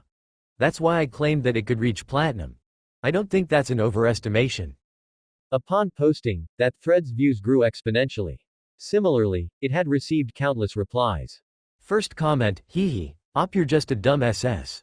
You think achieving the author's reward is as easy as eating? Second comment, the previous post, don't talk crap before reading it. I just finished reading Celestial Bane. It's so good. It's a sin if this novel is not a hit. Third comment, I agree with op, Celestial Bane is the work of God. Fourth comment, you all have only paid attention to the novel's name, content, and statistics. However, you all neglected an important item. Look at the pen name for Celestial Bane's author. You'll be surprised. Pen name? Everyone was caught off guard. What was the deal with the pen name? Opening up Celestial Bane, they checked the pen name and it was, I am Y. OMG. They all thought their eyes played tricks on them. Rubbing their eyes and checking again, it was real. Unbelievable. Do you think this is a marketing ploy? Or there's a Y in novels now? This is major news. Y is writing novels. No wonder Celestial Bane was so good, so it's Y's work. The author is a dumph *ck. Taking on such a magnificent name to grab attention, is he not afraid of being a laughingstock? For some time, the discussion forums turned livelier. Yi Lingchen completed his morning exercise and finished the breakfast Zhang Yunqi prepared, then took a bus to Capital City Sports Bureau. Feeling bored along the way, Yi Lingchen took out his phone and started to check on Celestial Bane's PK results. He was told by Yogurt that the PK session was an important process for a new novel. Based on his literary standards, Celestial Bane's PK results should not be that bad. Upon entering the author's corner, Yi Lingchen was dumbfounded. The comment section was bombarded with comments while his gift chart had shot up all the way. Especially between Long Aocean and Lonely Sky Piercer. Their gifts kept coming, and they were all in huge sums. Furthermore, both of them seemed to have a strong personality, provoking the other party stylishly while gifting and bragging all the way. Below that was a huge wave of respectful voices, all of them looking up to the two wealthy guys. Finally, it seemed that Lonely Sky Piercer had won the battle. His name placed at the top of the gift chart. Furthermore, he even changed his name to Lonely Seeker of Loss. Such a scary person. Other than that, his statistics had seemingly gone through some earth-shattering changes. The collection rate and recommendation votes went up by 10 times. That was all in one night. Shocking, he did not expect the PK recommendation to have such an impact. At the same time, Yi Lingchen's brows turned into a deep frown. Within the various comments praising the novel, there were also some vicious criticisms mixed in between. Bullshit. Nonsense, go write your mommy's novel. What dog-sage tea is this? The author has yet to graduate elementary school. This novel is a pile of dung. Even a retard writes better. This novel placed first in the new novel list. What a joke. This is a shish tty novel. Please stay away, it burns your eyes out. These comments were vitriolic. Although Yi Lingchen knew those people were badmouthing him intentionally, he still felt uneasy. The novel was something he spent his effort and time, typing it out in front of the computer, word by word. The total effort spent was beyond imagination. The novel was like his baby, yet it was being slandered by others maliciously. That was like his hard work was being denied by others, his effort being laughed at. Writing a novel was no easy task. If you don't like it, don't read it. If you want something deep and fanciful, go read some books on language. Why are you here reading a novel? Some criticisms were not just targeted at the novel itself, but rather moving on to personal attacks. To be insulted for no particular reason would have made anyone feel bad. Furthermore, it was still free to read. One could just stop reading if it was not enjoyable. What was the deal with all the cussing? Beep beep beep. His QQ avatar blinked, revealing a QQ message. It was from Rugao under the bridge. Bro, your PK result is heaven-defying. You're definitely getting the award with your first novel. It's so-so. There are plenty of criticisms too. Yi Lingchen replied humbly, I've read your novels as well. They are quite good. You're being too humble. My writing is nowhere near yours. Rugao under the bridge then continued, you can ignore those criticisms. They are the howls of the failures. If you check their comment records, you'll find that regardless of novels, they will throw in a bad word or two. Truly some crazy folks. Yi Lingchen replied. These people are the type that are not doing well in reality. Whenever they see the success of others, they won't evaluate the reasons for success. These people lack effort, yet they do not wish to see others put in the effort. Apart from jealousy, it's still jealousy. They want nothing more than to have you stop writing from their criticism and have you failed too. Didn't you realize, they didn't even mention anything from the contents of the novel. I suspect they have not even read the book. That was the case indeed. If the readers did not like a particular part of the plot, they could bring it up in the comments section instead of spewing all that vitriol. Rugao under the bridge had seen much in the field of web novels and was already used to such happenings. It was obvious that he went through his fair share of criticisms. Moreover, a lot of those critics are probably spare accounts of some other authors. They are your competitors trying to get you out of the scene with scathing criticism.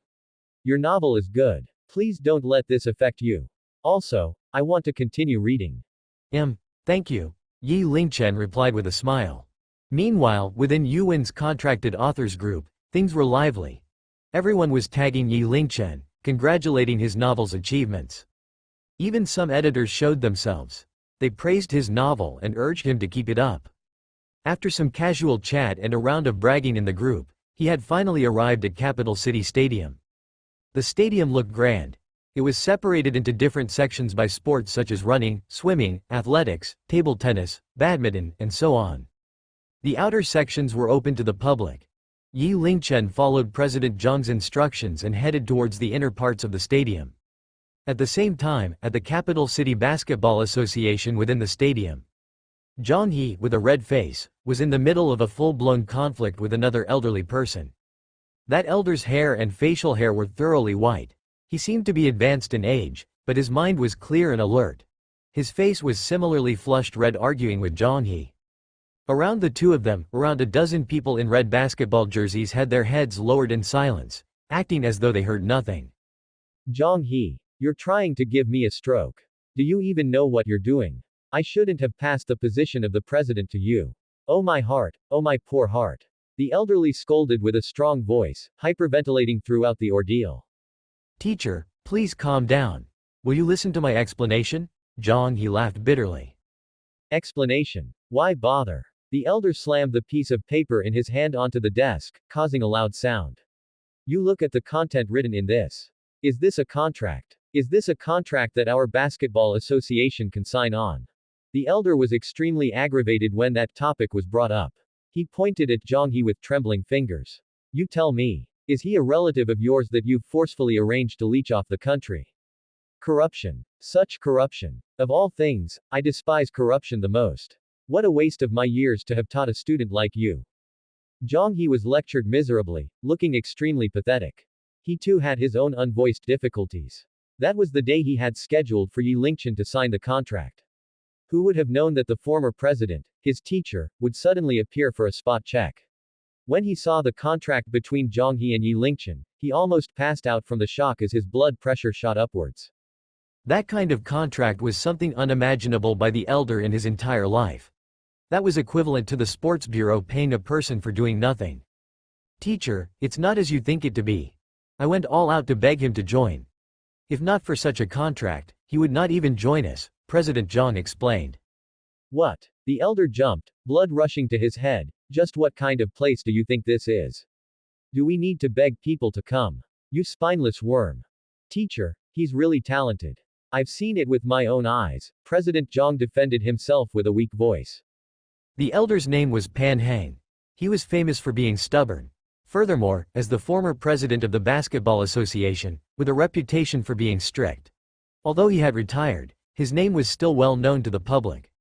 This sudden spot check shocked everyone in the association. Everyone was shaking, not daring to even breathe. What kind of talent does he have to turn you into this? Pan Hang was triggered. I'm old but not senile. How come you're the seemingly senile one now? Luckily I came over today. If this contract was signed, it would be a huge joke. You see what's written on this? Pan Hang flipped open the contract. Exemption from training, payout as usual, the full privilege of a professional athlete, only required to be present for each competition? Smack! Pan Hang once again slammed the table. He was beyond words. His eyes bulged, as though trying to humiliate Zhang He to death with his stare. The other players were also stunned. They exchanged glances with a gleam of dissatisfaction in their eyes. Just then, they just only realized how ridiculous the contract sounded as Pan Hang read aloud the contents. They slowly looked up in surprise. That contact was too unbelievable. As another human being, how can the treatment be so different between them? Finally, one of the members stepped forward. With his head raised, he announced loudly, "Coach reporting in." That person was the basketball team's captain, Qian Sen. Zhang Yi frowned slightly. What's the matter? I object, Qian Sen announced clearly. This contract is unfair to us. I object as well. That's right, me too. With the captain at the lead, the others quickly joined in, each voice louder than the previous one. Zhang He, do you see? If you do this as a president, you can't lead, Pan Hang lectured sternly. Ring ring ring. Right at that moment, Zhang He's phone rang. The caller was Yi Lingchen. He had walked around the inner area of the stadium for some time. After passing through several hallways, he finally found the Basketball Association practice room. However, commoners were barred from access as they required an ID card. After a short call with Yi Lingchen, Zhang Yi immediately made his way out. HMPH, Such arrogance for him to require the president to personally welcome him. Pan Heng harumphed, then followed Zhang Yi out. He wanted to see for himself if this person was as legendary as he was told. Very quickly, Zhang Yi was already outside. He greeted Yi Lingchen with a smile. "Student Yi, welcome." "Hello, President Zhang." Yi Lingchen smiled while he stole a glance at the elder beside Zhang Yi. He could feel a great sense of animosity from him. Coughing lightly, he asked, "This is?" "He's our association's former president, and also my teacher. I'm Pan Heng." Pan Heng harumphed, cutting Zhang Yi off. He measured up Yi Lingchen, then turned around and left with a disappointed look in his eyes. Height, average. Build, average. He did not seem to have the physique of an athlete. No matter how Pan Heng looked at him, it was a sore sight in his eyes. "Student Yi, my teacher has his quirks. Please don't let it weigh on your mind. I'll start by giving you a tour of our association." Zhang Yi gave an awkward smile, then led Yi Lingchen into the association. The inside was separated into 2 floors. It was spacious and clean. The first floor had 3 full-sized basketball courts for players to practice anytime. On the second floor was the meeting room, changing rooms, and other administrative rooms. There was an elevated walkway for them to observe the training on the first floor. Yi Lingchen calmly followed behind Zhang Yi while ignoring the countless stares of animosity he received. During that time, the former president Pan Heng was also tagged along. His eyes occasionally looked at Yi Lingchen, as though scanning him with some laser vision out of science fiction, then followed by a harumph while flipping his head upwards. "This is a very arrogant old man." Yi Lingchen silently made a mental note of the former president. "President Zhang, that's enough." Yi Lingchen stopped in his tracks, then calmly continued, "Since I won't be here for practice most of the time, let's just get the contract signed." Celestial Bane's results ignited his passion. He could imagine a huge wave of popularity rushing towards him. Since people were sending him gifts, he should return quickly and churn out more chapters. Of course, the contract is not an issue. President Zhang carefully stole a glance at Pan Heng. "Hold it," Pan Heng shouted. His breathing became ragged and heavy, being unable to breathe smoothly. "Zhang Yi, you're a major disappointment. Are you still unrepentant?" Following that, he stared at Yi Lingchen with a gleam in his eyes. "What's your specialty?" "Specialty?" Yi Lingchen smiled. "Quite a few." "I wonder, which aspect are you talking about?" "Multiple specialties." "You sure are a braggart," Pan Heng sneered. "Of course I mean those related to basketball. Jumping, shooting, height, explosive power, and so on. What are you good at?" "They are all my specialty," Yi Lingchen answered without a second thought. "Insolence." "Nonsense." Pan Heng's anger meter was running at full capacity throughout the day, to the point that he thought he might explode. "Our association does not welcome you, please leave." Yi Lingchen frowned, then headed towards the exit without a word. He would just consider this a wasted trip. Originally he was here out of respect for Zhang Yi and also to collect some popularity. However, he was met with animosity and leers the moment he stepped foot through the door.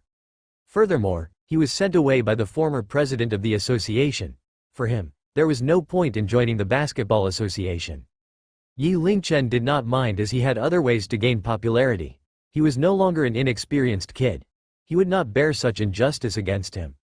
Seeing Yi Lingchen almost out of the door, Zhang Yi's face turned red from anxiety. He dashed forward shouting while holding the contract, "Student Yi, please wait. The contract is prepared beforehand. You only need to sign here." Zhang Yi ran like the wind, fearing this little precious prize flying out of his reach. He held on to Yi Lingchen and looked at him with a deeply sincere look in his eyes. "Student Yi, I'm sorry. Can you have a look and see if this contract is okay for you?" Yi Lingchen speedily read through the contract and nodded with just a glance. "That's fine. Do you have a pen?" "Here's a pen." Zhang Yi eagerly took out a pen, rushing for Yi Lingchen to sign the contract. "Zhang Yi, you're crazy. Stop it right now." Pan Heng was trembling anxiously. His eyes were bloodshot, shouting hoarsely, "Do you know what you're doing? Do you look like a president?" However, Zhang Yi ignored those words with a determined look on his face. Yi Lingchen flicked his hand and casually signed his name, getting ready to leave. "Hold it." Captain Qian Sen stepped forward, glaring at Yi Lingchen with his fists tightly held. "Based on what qualifications are you signing this kind of contract? I challenge you." "I refuse." Yi Lingchen looked at him calmly. "You're not worthy." With that, he made for the exit. Looking at Yi Lingchen's figure as he departed, everyone was slightly dazed. Insolent. Shameless. Fool. What a fool. Pan Heng almost went crazy from anger. He stared at Zhang He with his blood-red eyes. Zhang He, if you're still my student, you will tear this contract up right now. Teacher, please trust me. Zhang He had already kept the contract safely, getting ready to register it on record to formally add Yi Lingchen to the association system. Crazy. You must be crazy. Pan Heng heaved heavy breaths. What capabilities would such an insolent kid have? You must have been brainwashed by him. President, I can't accept this. Qian Sen's eyes were also bloodshot. He felt extremely humiliated. Yi Lingchen's parting words still echoing in his ears. He was not worthy? If he was not worthy, then who was? My eyes are not blind. Could it be that you think I'm someone that likes to go through back channels? Zhang He turned serious, giving off the intimidating aura of a coach. All the players were hushed from the fear they felt, bottling their anger within. Smack! Pan Heng had slapped Zhang He directly across the face, shouting angrily, "The Basketball Association will fall to ruins in your hands." With that, he left. The incident with the Basketball Association was just an interlude for Yi Lingchen. Sports has always been a weak spot for China. Apart from table tennis being the national sport, China was ranked low in all other sports they participated in. Him joining the sports bureau meant that he could contribute what little strength he could. Moreover, the privilege was not bad and it could help him gain popularity. Apart from that, Yi Lingchen had also thought about himself. At the moment he was unsure if he could afford to show off everything, but a reasonable degree of fame was acceptable. At least that would allow his parents to feel proud of him, and it would be more convenient for him to explain his income in the future, providing him with an excuse to transfer money to his parents instead of having them worry all the time. As a member of the Basketball Association, it fits the bill nicely. While on the bus home, Yi Lingchen's mind went blank and he daydreamed for some time before he entered the system interface. Due to his livestream getting banned, his popularity growth was limited. However, due to China's top voice and its influence, Yi Lingchen's popularity point went from roughly 5,000 to 70,579. One new song added over 60,000 popularity. That was a rather decent growth. Celestial Bane was still in its dormant period. Although it had the potential to become a major hit, its effect on his popularity growth was still limited. Thinking of Celestial Bane, Yi Lingchen once again logged on the author's corner. As expected, his statistics went through another growth spurt with statistics from various aspects showing serious improvement, including the gifts. A sea of rising gifts, all of them rushing him for more release, created a lively scene. Moreover, with his pen name, a lot of readers already automatically classified him as Novel Y. Great author, I've just read your book today and was unable to stop until the newest chapter. It's too amazing, please release more. Great author, your writing is too wonderful. I feel that you're worthy of the name Y. I think the Y clan is expanding. Novel Y. How did the other Y react to your appearance? Are you guys related? Great author, I've spent my entire week's pocket money on gifts for you. I only hope that you will release chapters sooner, thank you. You must keep this up, product of Y, quality guaranteed. I hope you can be as famous as the other Ys. The level of this novel is on par with that of Livestream Y's Grave Robbers Chronicles. All the best to you great author, all the best to Novel Y. After reading the comments, Yi Lingchen compared it with other novels from the same publishing period. The difference between their statistics was like heaven and earth. Without a doubt, Celestial Bane was placing first in the PK round, and it outshined the other novels by a huge stretch. The result was heaven-defying. It was hard for him to imagine just how much psychological trauma other authors of his batch would have to face. How unlucky must one be to meet such a monstrous entity during the PK period? He quickly glanced through the comments section as it contained some readers' suggestion, but Yi Lingchen just gave them a casual glance. Writing a novel required his own style and he could not just blindly following the suggestions from others or it would end up losing more than he gained. However, with that many gifts asking for faster release, he would feel bad for not picking up the pace. Once home, Yi Lingchen immediately turned on his computer and started typing away in a frenzy. 1 hour later, Chapter 17, Attendance, was uploaded. He started it off with a 7,000-word chapter. FCK.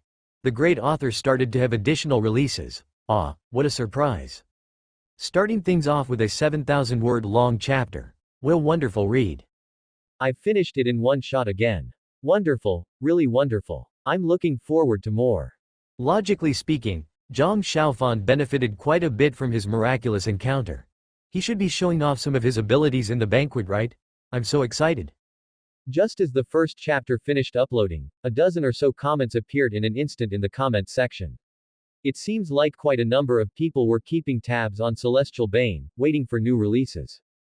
Before the readers recovered from their surprise, Chapter 18, Reunion, was uploaded as well. Am I still dreaming? The author uploaded another chapter. FCK. I thought my eyes played tricks on me. The great author is full of surprises. Great author, I love you. Novel Y, say no more. From now on, you, Superman Y, and Livestream Y are all my idols. I love you, XOXO.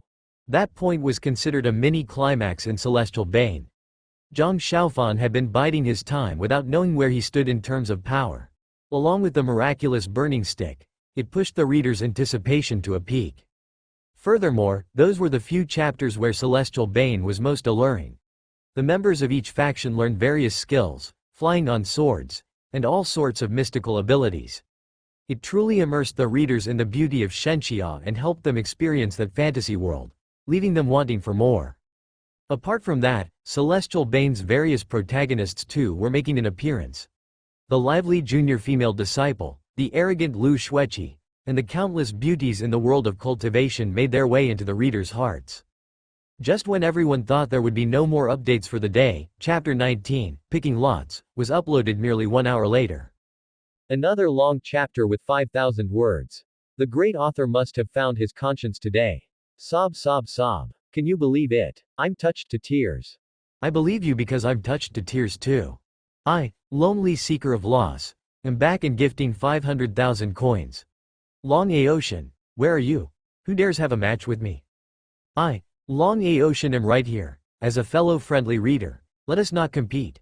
We shall each gift 500,000 coins and maintain the harmony. Wonderful read, really a wonderful read. I can't stop myself. Great author, please don't burn yourself out. You must have a balance between work and play. Please don't tire yourself. We're in no hurry and can wait. After just over 3 hours, he finally completed 3 chapters. That was Yi Lingchen with his Prodigy system. For an average author, it would be great if they could write that much within a day. Today's release will end here. Thank you for your support. Leaving a simple message behind, Yi Lingchen logged out of the author's corner. Beep beep beep. Right as he logged off, his QQ Messenger notification popped out. It was from the editor Yogurt. I am Y, that was magnificent. Your results are beyond expectations. This is a novel that could get you various awards. You must keep this up. Okay, I will.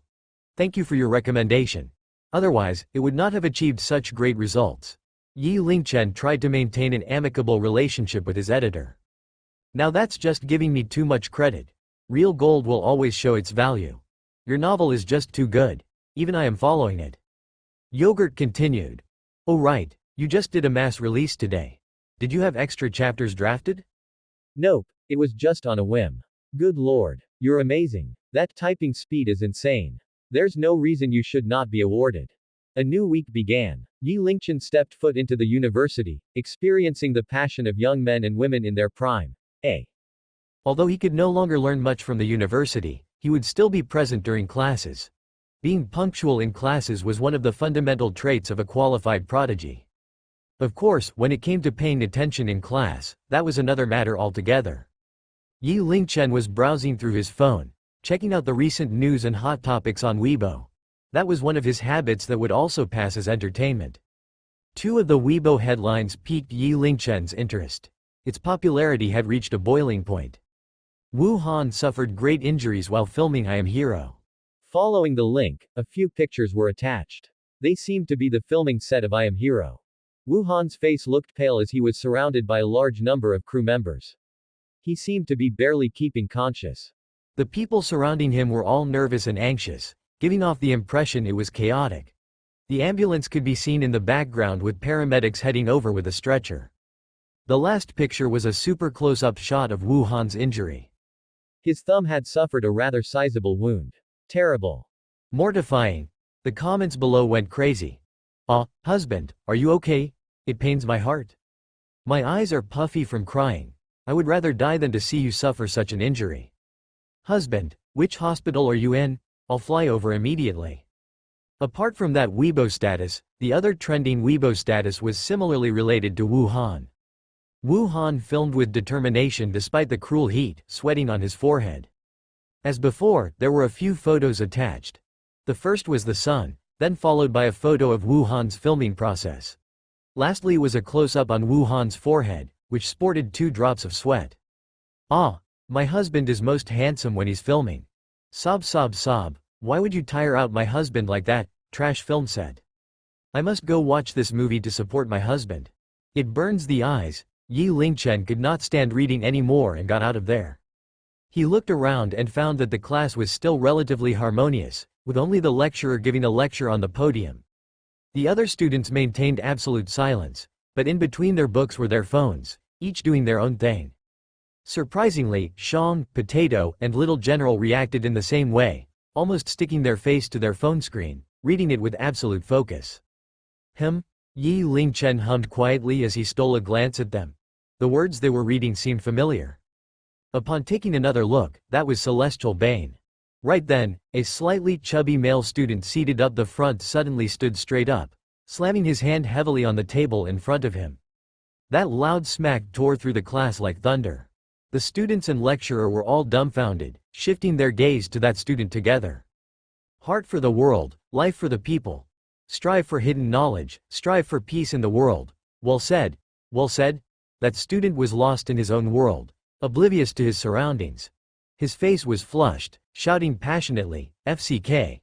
That's so magnificent. My blood is boiling with passion from just reading it, well said. Silence. A cold breeze blew past. That student unwittingly shrugged and looked around the class at his classmates in a daze. Sir, if I tell you that it was not me speaking earlier, would you believe me? The lecturer chuckled. The elderly lecturer with reading glasses was a professor at Capital University. He smiled gently. Dear student, your name and student ID please. Sir, we're here to learn about literature. Was that quote considered a classic? It was written by a great scholar. The student shamelessly defended his point, struggling in his death throes. Name and student ID. Hao Jian, 38. The elder nodded. Very well. We'll start by having your class performance score. After that student sat back down, the lecturer pushed his glasses and showed a contemplative look. His class was focused on poems in the language department. At that point, he paused for a moment, then turned around to write on the board, Heart for the world, life for the people. Strive for hidden knowledge, strive for peace in the world.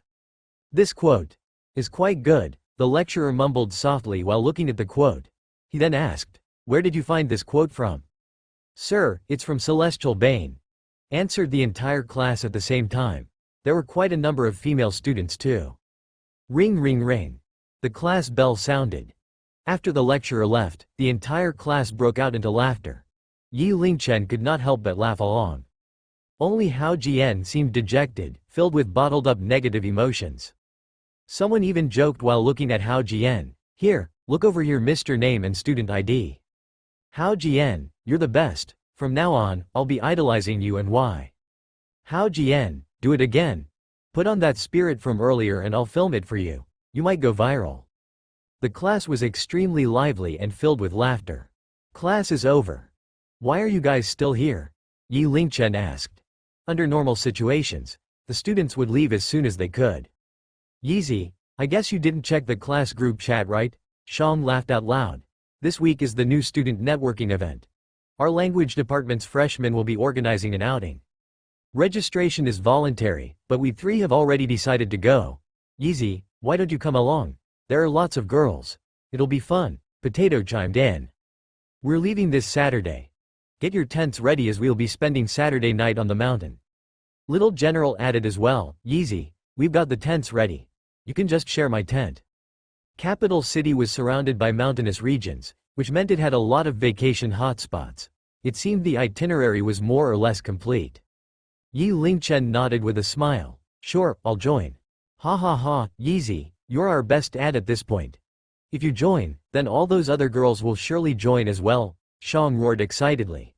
He then walked towards Gao Wen with a creepy expression on his face, trying to help Yi Lingchen with his registration. As expected, once news of Yi Lingchen's participation spread, some of the girls became a lot more interested, occasionally stealing glances at Yi Lingchen. "Right, Yeezy, let me recommend you a wonderful novel." Little General took out his phone. "It's this, Celestial Bane, the true Shenxia. It's awesome." At first, with Why God's livestream being banned, we lost an entertaining activity. Unexpectedly, this novel just appeared out of the blue. It's just like a refreshing spring appearing in the desert, soothing our hearts. Potato was boiling over with excitement. "Did you know? This novel's author is called I Am Y. What a bomb." Nowadays, people without some capabilities wouldn't dare call themselves Y. I should go home and have a look at it then. Yi Lingchen's expression was a little weird as he nodded along. "I guarantee that this book will have you hooked in no time," Little General assured Yi Lingchen with a thump on his chest. Next, Yi Lingchen's matters started to develop accordingly. Huo Yuanjia progressed according to schedule. His cosmetic store's renovation was almost done under Zhang Yunqi's supervision. Meanwhile, the contract for the purchase of Panda Streaming was signed. Following his itinerary, all he needed to do was to ensure the timely release of Celestial Bane's updates and go to class. Along with everyone's anticipation, Saturday finally came. That day, those that registered for the event got up way earlier than others. They were filled with excitement despite getting less sleep, especially the boys. A crowd could be seen gathering at the university gate from afar, chit-chatting around a bus. "Yeezy, over here." Little Jen and the other two waved excitedly at Yi Lingchen with a huge backpack on them. After taking a look at the others, they did not fare any better. They all seemed to have packed all their belongings with them. Some of them even carried cooking pots. Instead, Yi Lingchen was empty-handed, as carefree as one could be. "Yeezy, why didn't you bring anything?" Little General asked. "It's only a 2-day trip. You guys and your huge bags are overdoing it," Yi Lingchen replied, baffled. "I've only brought my tent and sleeping bag. For this outing, we're going to a location in the suburbs. We won't be staying in the hotel. Furthermore, we're planning to cook our own meals. That's why we brought along vegetables and meat," Little General explained. "I've got potato chips and bread too," Potato added. Yi Lingchen's brows twitched, asking, "Are there no shops there?" "There should be." Yi Lingchen, "Oh, then that should be fine. I brought money." Little Jen was speechless. A total of 32 people, 12 girls, and 20 boys. With everyone present, Gao Wen immediately ushered them onto the bus. Just as they got on, Yi Lingchen's pockets squirmed. Following that, Little Green and Little Gray poked their heads out, curiously checking their surroundings. "Yeezy, you've brought Little Green and Little Gray along." Little Jen was elated. Sean and Potato scooted over as well and started to play with the wolf pups. The other turned their heads around and looked at them curiously, especially the girls. Their eyes were glowing, yearning to grab them from Yi Lingchen's hands. Baby animals were always welcome anywhere. Of course, that was because these people did not know they were wolf pups. "I'm bringing them out for a breath of fresh air," Yi Lingchen replied with a smile. He then placed Little Green and Little Gray on his lap. The bus went on at a moderate pace. As they were all students, they had many overlapping interests, so the trip was not a boring one. Some of the boys would even use this chance to show their good sides, working hard to get out of their bachelorhood. Mount Wei's scenic area. It was another mountain, but its fame was far beyond that of Mount Fulong. Unlike Mount Fulong, there was a highway going through the region. The roads were wide and flat. Furthermore, greening was done well. It was clear that professional cleaning was done regularly. Entering Mount Hui's scenic area, foot traffic increased. The bus pulled over at the parking lot of the scenic area. Everyone impatiently rushed down the bus. Since they had rented the entire vehicle, it gave them the convenience of leaving their belongings on the bus.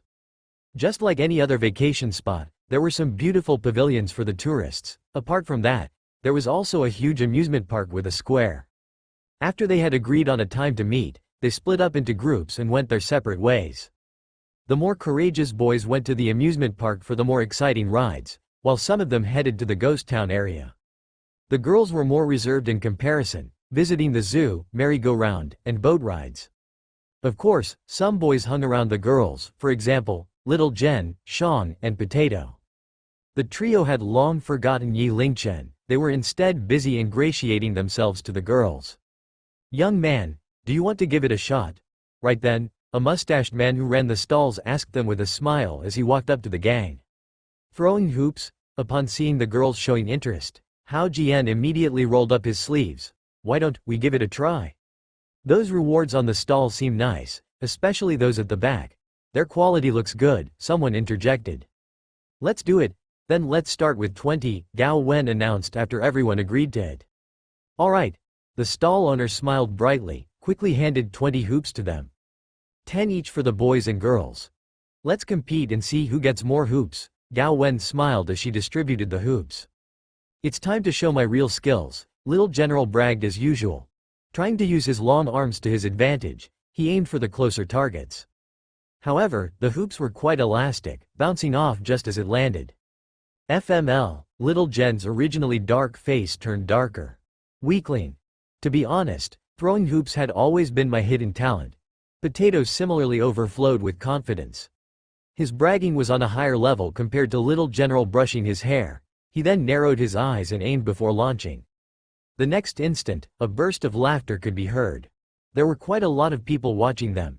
Several kids were rolling on the floor laughing, very entertained by what they just saw. Yi Lingchen and the gang could not help but shake their heads, then quietly distanced themselves from Potato. That dot was just too far off the mark. It seems I can no longer remain hidden. At that moment, Hao Jian stepped up, giving off an aura of determination. His eyes glowed. Although this may sound unbelievable, my special hack-level personal skill is throwing hoops. With that said, a breeze blew over. The hoop in his hand elevated with the wind. Following that, it accurately wrapped itself around air. A weird awkward silence befell them. Following that, the rest of the students each tried their luck. All of them tried to act cool before their attempt. They all embraced the mentality of, what if, overestimating their own ability, only to have reality slap them brutally on their face as the hoop landed on the floor. Very quickly, all 20 hoops were used. Yet they only managed to score the frontmost target for a trashy toy. The result was pathetic. Would you like to give it another try? I'm sure you'll score on the next one. The stall owner persuaded. Look, there were quite a few hoops that almost scored. I think that's enough. This is too wasteful. Gao Wen shook her head. Throwing hoops was just entertainment. There was no need to take it seriously. Just as they were ready to leave, the stall owner's eyes rolled. He then appeared in front of them without a trace. It's so rare for you to come out for a trip. How can you just go home empty-handed? Aren't the boys planning to win some prizes for the girls? Those words were like a knife to their hearts. University students were vain, to begin with, especially when the boys and girls were having an outing. With such provocation from the stall owner, they could bring themselves to leave. Gao Wen, why don't we give it another try? We should still have quite some money left, right? Let's do this again, someone suggested. Before they departed, everyone paid RMB 200 for registration for the trip's expenses. That's right. Again, you might just score in the next try. The stall owner hit the iron while it was hot. He was chuckling deep in his heart. It's so easy to earn money from university students. Just some goading and they'll bite. Alright. Let's have another go. Gao Wen gritted her teeth, then purchased another dozen hoops. This time the gang was more cautious. Nobody threw casually as they worked hard to find the right technique. Having gathered such a crowd in a short time, the surrounding audience grew larger too. Most of them were parents with kids, entertaining themselves by watching the university students' attempts at throwing hoops. Let me do it. Little Jen stepped forward slowly after taking a deep breath. At that moment, everyone's attention was focused on him, which caused him to start breathing raggedly. Watch carefully. It's time to witness a miracle. The hoop left Little Jen's hand. The hoop bounced a few times on the floor, then rolled a few wobbly circles, finally landing on a toy box. However, it only touched a corner of it, so it was not counted. Sigh, just a step away. What a pity, Little General sighed regrettably. Following that, everyone took their turns at it. They were all ambitious, looking down at the trash placed in the front. That caused them to hit nothing at all. Damn it. They muttered a curse under their breath, then turned around to leave without looking back. What's that? Leaving without even scoring anything. That's too embarrassing. Boys need to put in the effort for the girls. Don't let the girls look down on you, the stall owner shouted from way back. Seeing that he was being ignored, the stall owner caused a scene. That little kid just scored a racing car. Could it be that you can't compare to a kid? there are so many eyes watching. FC King idiot. Ignore him. He's just goading us. Of course I know he's goading us, but it still feels bad. Just look at that face. I can't bear with this either. We shouldn't have even started in the first place. What a waste of money. The gang's originally good mood was tarnished by the experience, which led to their darkening moods. Yi Lingchen frowned a little. It started as entertainment where everyone just looked for some fun, but now they not only lost their money, they were insulted as well. That owner was going over the line. At first, he did not want to act, but that owner was just too much of a jerk. For him to throw the hoops was equivalent to letting him take a free pick of the items. He had no interest in such an activity, hence he left little Jen and the rest to try it themselves. It was, after all, a form of entertainment for them. However, it would seem that this stall owner just loved to overstep boundaries. Let me try. Yi Lingchen's words caught the gang by surprise, causing all of them to give him a weird look. We're students of Capital University after all. We can't just have them look down on us, Yi Lingchen said, smiling with a confident glow in his eyes. Even without much words, he sounded rather convincing. The stall owner shook his head in disappointment as he stared at the gang's silhouettes leaving. It was rare for him to come across such a flock of sheep, yet he was hardly able to shave much wool off them. What a waste. Nonetheless, he was stunned in the next instant, raising his head curiously just to see Yi Lingchen and the gang turning back. His face instantly turned into a charming and gentle smile. How is it? You finally thought things through. Ready to continue? He then took out the hoops, waiting for Yi Lingchen to pay. Give me 20, Yi Lingchen said calmly. All right. The stall owner answered happily as his heart was in a celebratory mood. This money came too easily. He must have been blessed by fortune that day. Yi Lingchen did not start immediately. Instead, he gave a profound look at the stall owner, then asked, will you cry? Cry? The stall owner was caught off guard, slightly confused. After which he pouted, claiming confidently, I'm not trying to brag, but other than the moment of my birth, I've never cried. A real man has no tears. Very well. Yi Lingchen started to test out the weight of the hoops in his hands. It was just as he imagined. These hoops were made with special materials. They were elastic and would bounce off when coming in contact with another object. Furthermore, the hoops were quite small, only a little larger than the items at the back. It was difficult to score with them. Yeezy, do your best, get him, Shang cheered nervously. The others looked at Yi Lingchen as well. Sigh, university students are easily provoked. I'm afraid they're just wasting money again. The crowd shook their heads in disagreement. That's right. If you flip the words, it spells trap. 1. It's fine to just play for fun, but one should not get too serious on it. University students are not working. They don't know the value of money. All that hard-earned money from the parents is wasted just like that. The crowd around them started to turn noisy. Yi Lingchen picked up one hoop. He then smiled, and seemingly gave a random throw. Clang! The hoop accurately hooked onto the neck of the crystal swan right at the back. FCK! FCK! FCK! Countless curses broke out among the crowd. They seemed to have difficulty finding other words. Even the stall owner muttered the same word as his eyes almost popped out of its sockets. The students were stunned, the stall owner was stunned, even the crowd around them was stunned. Was that for real? Everyone unwittingly rubbed their eyes. That's amazing, Yeezy. Little Jen's face was flushed red, roaring loudly and jumping around excitedly. Ha ha ha, we've scored. This is unbelievable. Potato jinned so hard that his lips almost reached the base of his ears. He immediately started shaking his body, breaking into a dance. Quick, get the swan over here. It should be worth quite a lot.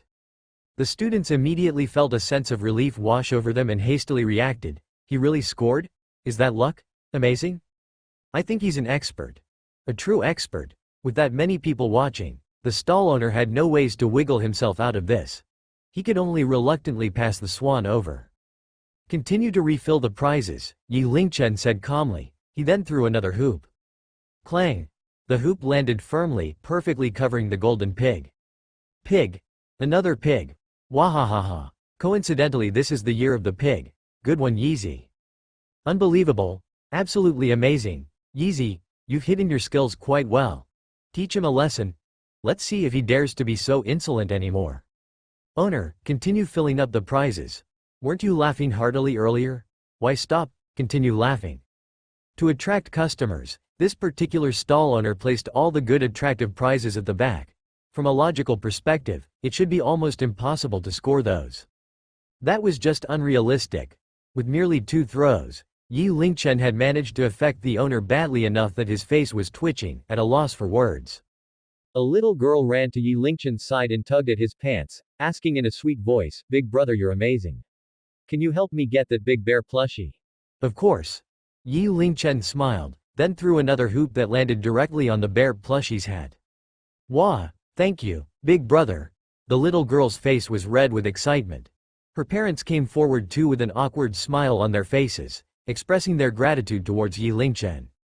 Big brother, can you help me get that 4-wheeled race car? Big brother, I want that toy gun, big brother. Clang, clang. More clanging noise continued. He scored all the hoops with perfect accuracy. The little kids surrounding him got excited, all of them rushing forward and begged Yi Lingchen to help them throw the hoops in their cute and sweet voices. The repeated sounds of "big brother" sounded like music to his ears. It made Yi Lingchen feel extremely satisfied too. Come, children. What do you want? Don't be shy with me. Today I'll be the Chinese Santa. Name your wishes. Yi Lingchen laughed out loud. There is joy in helping. The wise words of the old never lie to me. The other students with Yi Lingchen were also filled with joy, benefiting by association. They received the idolizing gaze of the children as they helped Yi Lingchen distribute the gifts. Stall owner, what's the matter? Why are there fewer and fewer prizes as we win them? Yi Lingchen could not help but ask. Brother, please, I'm really out of stock. My prizes have all been won by you. Have mercy. The stall owner's eyes were red, on the verge of tears. I saw him take his things out from that box at the back. There's still a lot of them, a little kid said in a crisp voice with an innocent look on his face. You're lying. You're a bad uncle. He even said he doesn't cry earlier. Now he's crying. What a shame, another kid interjected. Misunderstanding. It's all a misunderstanding. The stall owner rushed over and lay on top of his box. His tears streaming down from his face, dripping on the floor. He cried pitifully, no more. I beg you to stop throwing hoops. I have family and kids at home. I'm a poor man. He was unbelievably regretful by then. How could such a monstrous person exist in this world? It was impossible.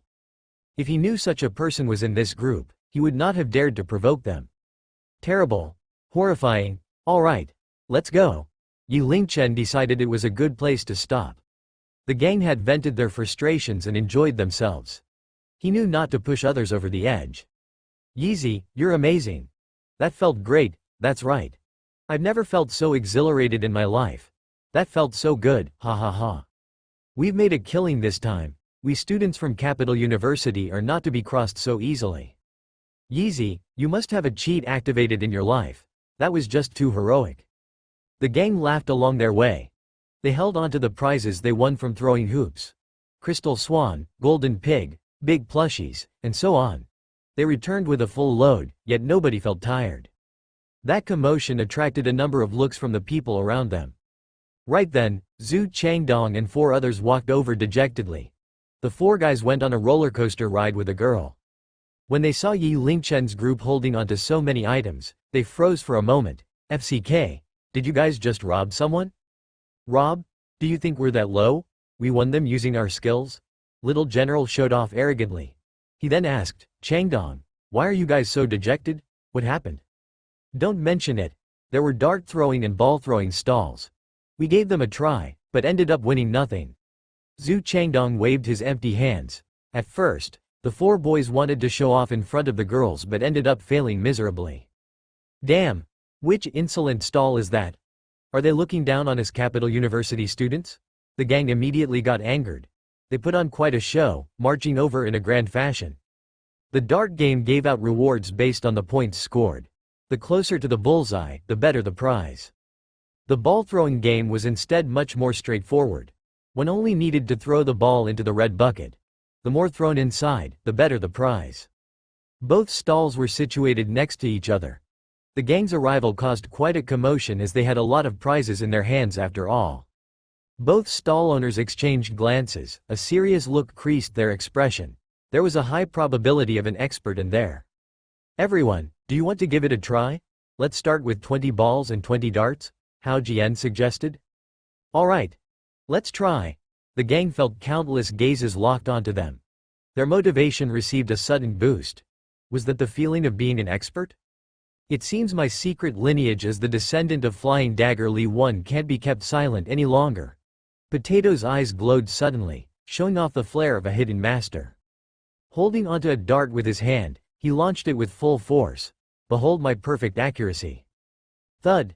The dart flawlessly hit the wall, bounced off, then hit the floor. Hot damn, Potato. Where were you aiming? That's off by a mile. Little Jen was stunned, then stepping forward to take his place.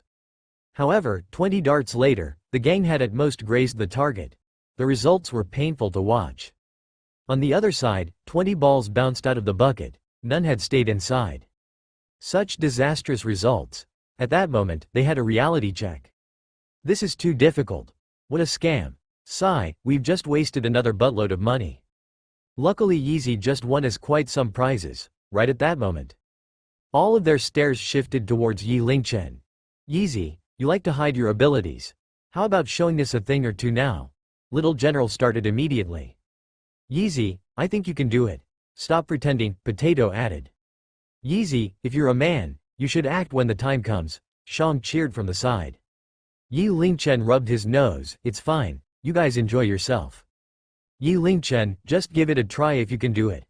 Their special prize is a barbecue grill. Coincidentally we don't have that prepared. We can have an outdoor barbecue with it, Gao Wen suggested.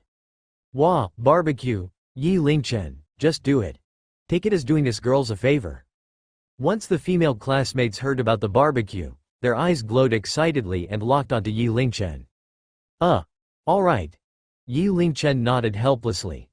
The surrounding audience realized that Yi Lingchen was the hidden expert. He casually grabbed a dart and threw it, bullseye. Without waiting for the owner to take it down, the second dart shot forth. Bullseye again, following that, third, fourth, fifth. 20 darts shot forward one after another. Each of them deeply embedded on the bullseye tightly crammed together. The sight stunned all those watching. FCK, this is cray cray. Is he a mutant? Maybe this world has secret weapons? Or could this be a martial arts expert? OMG, amazing, unbelievable. Although they were mentally prepared, they were still shocked by the sight. Their eyes popped wide open and their jaws dropped wide enough to fit an ostrich egg. Yeezy, you're the B***starred child of heaven, right? Tell me now. Is there anything that you can't do? This is so unfair. Why did the heavens bless you with good looks and still give you such abilities? Comparisons can be devastating. Yeezy, are you a Superman? Tell me now. Did you come from Mars or the moon? The barbecue grill was obtained as planned.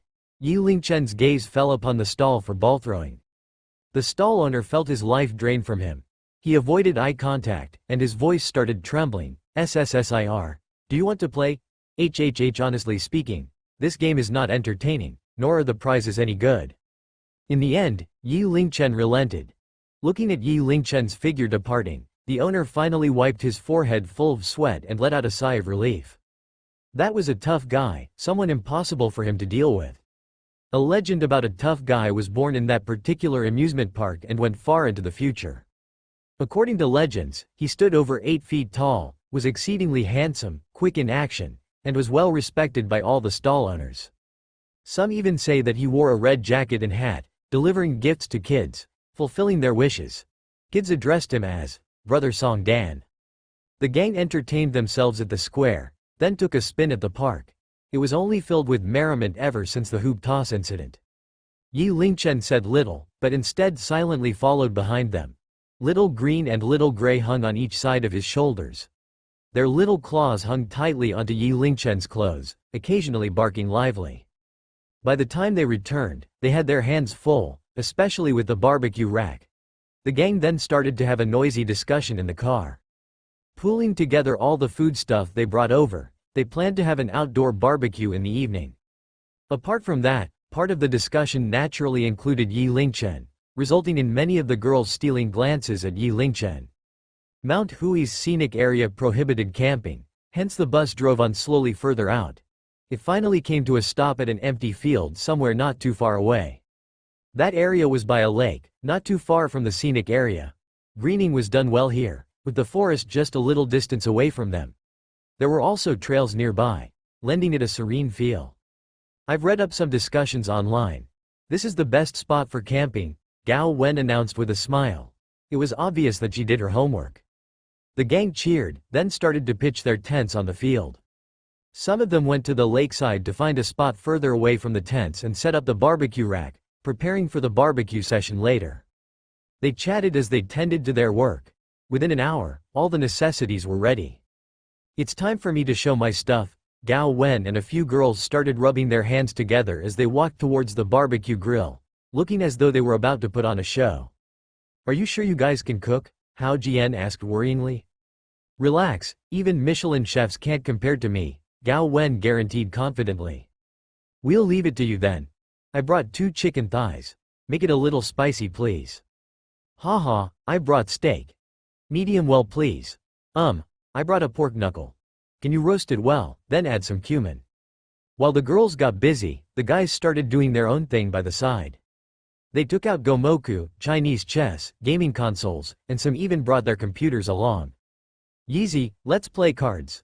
Little Jen was also well prepared and took out 2 decks of poker cards, fighting the landlord. I'm not good at card games, Potato admitted, slightly embarrassed. Don't worry. You can learn it quickly. Little General waved it off.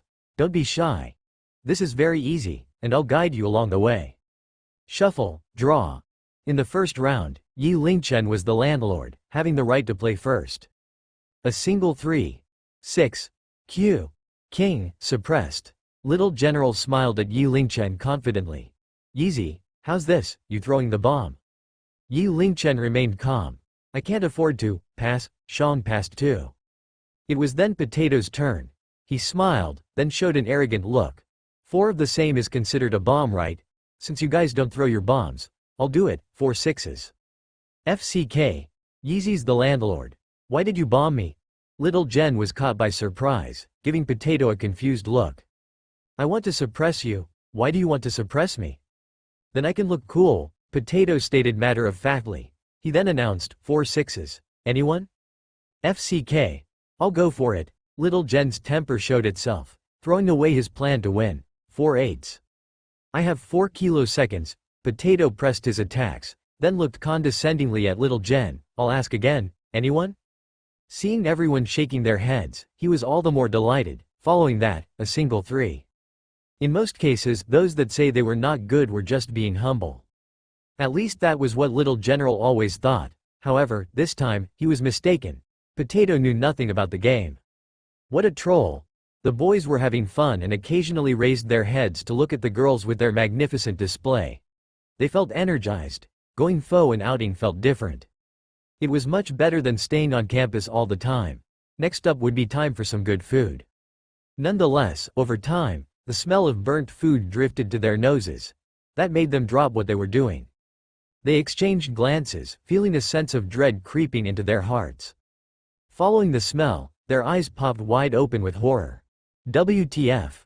Our food is on fire, someone shouted. At that moment, everyone's heart sank.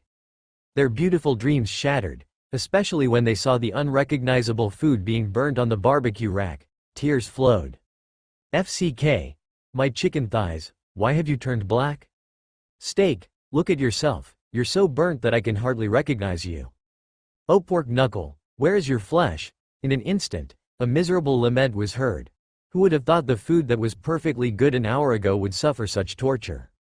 Vicious. Bone-chilling. The girls stood meekly at the side, with some charcoal stains on their faces, looking guilty beyond words. Is this the level of a Michelin chef? Hao Jian stared dumbly at Gao Wen. Gao Wen mustered her strength, trying to defend herself in her death throes. Although the appearances might be bad, it might not be inedible. Yeah, it's just caramelized. It's not burnt, said another girl. Oh women, some of you are undependable. Hao Jian shook his head in grief, then headed back towards the tents. He took out a bag from within, then said delightfully, luckily I've come prepared.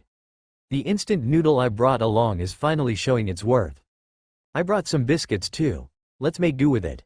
The girls resigned themselves with a bitter smile. They had brought some fruits along and could eat them for dinner instead. Yeezy, I have bread. Do you want some? Sean asked as he approached Yi Lingchen.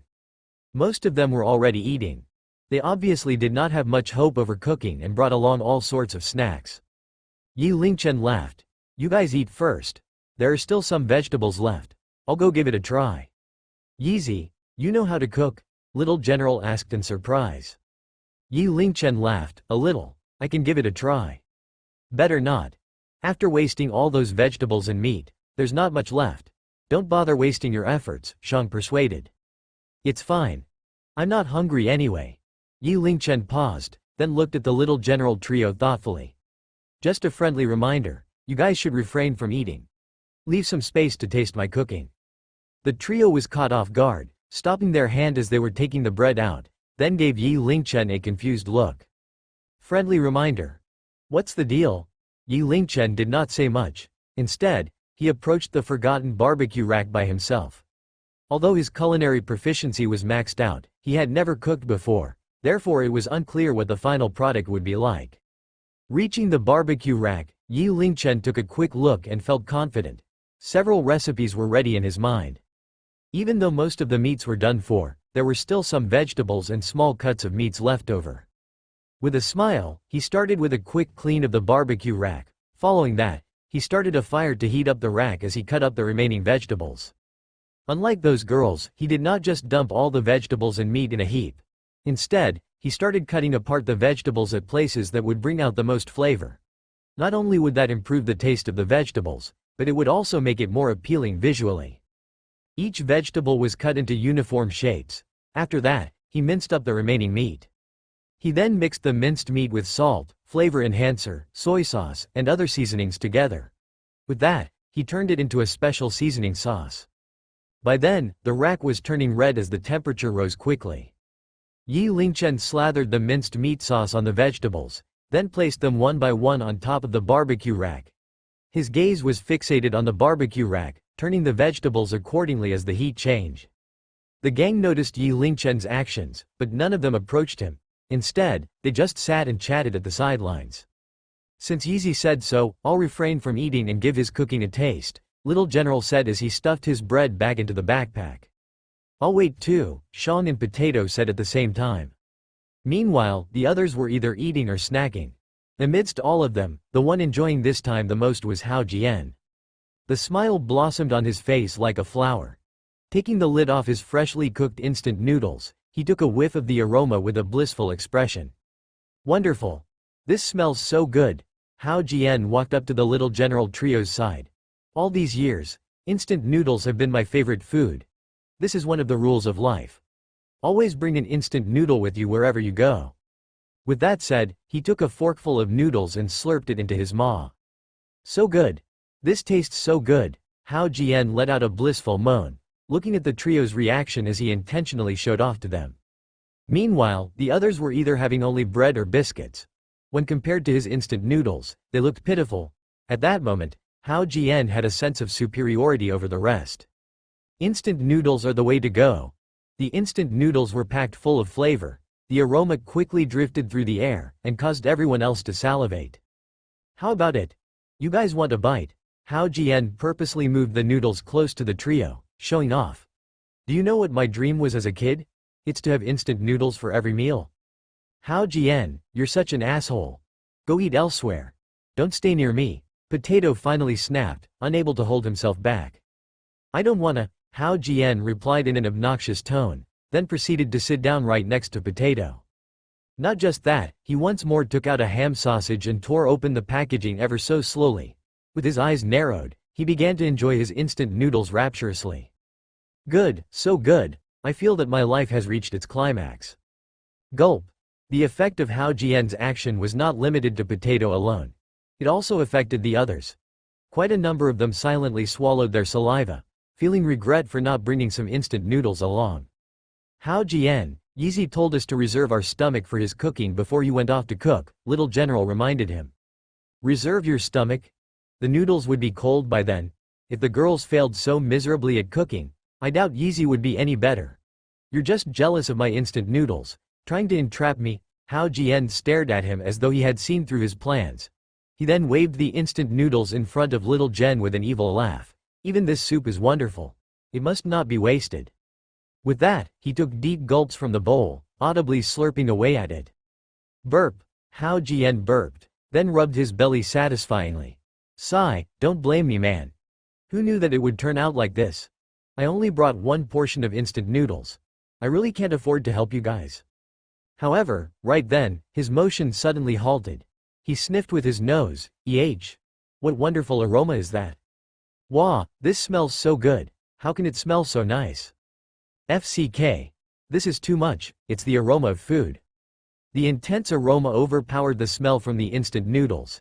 It hit them straight through their soul, sending a shiver down everyone's spine.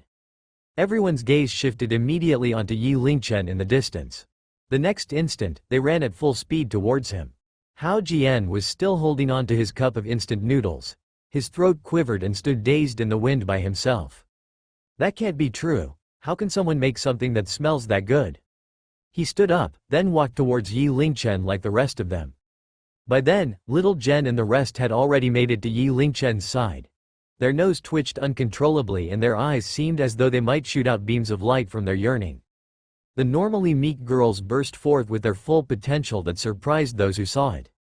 FCK, Yeezy, what did you make? That smells too nice. Yeezy, you're amazing. I didn't expect you to be a master chef. Please receive my respects. Little General said in a seemingly serious tone. Yeezy, you're always so well hidden and filled with surprises, I'll have to say, you're da bomb. Both guys and girls gathered around Yi Lingchen and stared longingly at the food on the barbecue rack. Their noses sniffled occasionally, as though each extra whiff was utter enjoyment. Being closer, the aroma turned even more intense. The aroma seemed to have gained a life on its own, wafting through the nostrils, entering into their mouths, and wrapped itself around their tongues, tickling their throats. Meanwhile, on the barbecue rack, Yi Lingchen arranged the food neatly. It glistened with a glimmering layer of fat, emitting a constant sizzle. The food moved along with the glimmering fat, seemingly coming to life, tugging at their heartstrings. No matter the color or smell, it was flawless. Delicacy. That was a delicacy. They all turned crazy. All of their eyes were glued to the food on top of the barbecue rack as they salivated non-stop, flowing down the corner of their mouth. How can it smell so good? Hao Jian was stunned. He could not help but swallow several mouthfuls of saliva, screaming in his mind. A strong feeling of regret welled up from his heart. Even though he was full, the food once again whetted his appetite. That clashing feeling of contrast tortured him greatly, driving him nuts, making him want to vomit out the contents of his stomach. FCK me. I want to eat so badly, but I'm already full. Why do I feel that these vegetables are glowing? Little General swallowed a mouthful of saliva, lowered his head, and worked hard at taking in the aroma. The vegetables' colors were plain, yet after being slathered with Yi Lingchen's special sauce, it turned vibrant, especially the minced meat on top. In uniform sizes, they glowed as the juices exuded from it, whetting everyone's appetite. The delicate taste of the vegetables harmoniously melded with the flavors of the meat, complementing each other, turning it into a work of art. FCK. The smell is overwhelming. I can't imagine that food with such aroma could exist. Yeezy, you must be a hidden 5-star chef, right? This is too amazing. Ah, I'm going crazy. The smell is too much. Can you hear my heartbeat? It's pounding quickly. All their bodies were twitching as the aroma was too stimulating for their taste buds. Even goosebumps were starting to break out all over their skin. It's a shame that we have a limited selection of vegetables and seasonings. We'll just have to make do. Yi Lingchen smiled lightly as he observed their reactions. This is not the peak yet, they were all in shock. That was just heaven-defying. Student Yi Lingchen, can I try that vegetable with minced meat? One of the girls asked meekly. Brother Yeezy, can I have one please? Yi, I'm hungry. Can you let me taste some? Just a little bit, please. The girls immediately turned on their charms, each even more coquettish than the other, trying their best to ingratiate themselves to Yi Lingchen. Girls are born to be foodies. At that moment, they could not hold back their nature. The seduction attempt was too scary. If it were anyone else, they would surely have succumbed to it. Luckily, Yi Lingchen had the best defenses. The boys immediately stood up. That was not a time for them to be a gentleman. When faced with good food, gender means nothing. Yeezy, You mustn't let these girls dupe you, steal your heart. Yeezy, we're brothers. Girls are like clothing while brothers are like your limbs. It's time for you to show your manliness. Yeezy, they're monsters behind their makeup. Don't look at those girls. If you're a man, only look at guys. Some of them with shorter fuses had stood up and placed themselves in front of Yi Lingchen, glaring at the girls. Yeezy won't be moved by you foxes. Give it up. We will protect Yeezy and these delicacies. Demons be gone. At that moment, the boys and girls were having a standoff, ready to explode anytime. It still needs a little bit more cooking and should be done soon. Yi Lingchen shook his head as he laughed bitterly. There's some for everyone, don't worry. With that, the tension slowly eased. They all stared quietly at the food as the surrounding turned silent. Sizzle. At that moment, the only sounds were the occasional sizzling of fat and the swallowing of saliva. The wait was torturous for them, yet filled them with anticipation at the same time. While waiting for their food, they fully understood what it was to simultaneously suffer and feel happy. As for Hao Jian, he had decided to close his eyes, avoiding the issue. However, from the constant twitching at the corner of his eyes, one could tell that his heart was in turmoil. It is done. Yi Lingchen's voice was like a heavenly sound to their ears. Instantly, everyone's eyes popped wide open, their hearts raced. Help yourselves. Don't fight over the food, ladies first. Just as he finished, everyone was in the ready and immediately started digging in. This bok choy. It's too wonderful. That piece of bok choy barely entered his mouth and little general could not help but shout in surprise, gasping for cold air quickly. The crunch of the bok choy was just nice, giving it an excellent mouthfeel. The minced meat atop it was like a playful child, running around between his teeth, leaving behind a deep meaty flavor. The freshness of the bok choy paired with the juicy minced meat resulted in two contrasting flavors that combined perfectly together, bringing an unprecedented experience on the tip of his tongue. It triggered every inch of his nerves, giving him the exquisite feeling that he was soaring through the skies. On the other side, Shang picked a piece of collard green and placed it in his mouth. The soft collard green was coated with a layer of shimmering fat, entering his mouth with one bite. With a resounding crunch, what followed was an aroma that came from within. It was the aroma of the meat that had seeped deeply into the insides of the collard green. Both melded into one, bursting forth together perfectly in that instant. Just as it entered his mouth, he was salivating heavily to the point of overflowing. Om nom nom nom. Shang almost forgot everything. Only one thought filled his head. Eat it, eat it. His mouth moved constantly, continuously chewing on the collard green, unable to stop. Amazing, this is too King amazing. Sob sob sob. I can't hold it, I need to cry. The boys were going crazy. Next to them, the girls were a lot more composed. They tried hard to control themselves, picking up the vegetables, and delivering them into their small mouths, chewing slowly. However, in the next instant, their skin took on a red hue.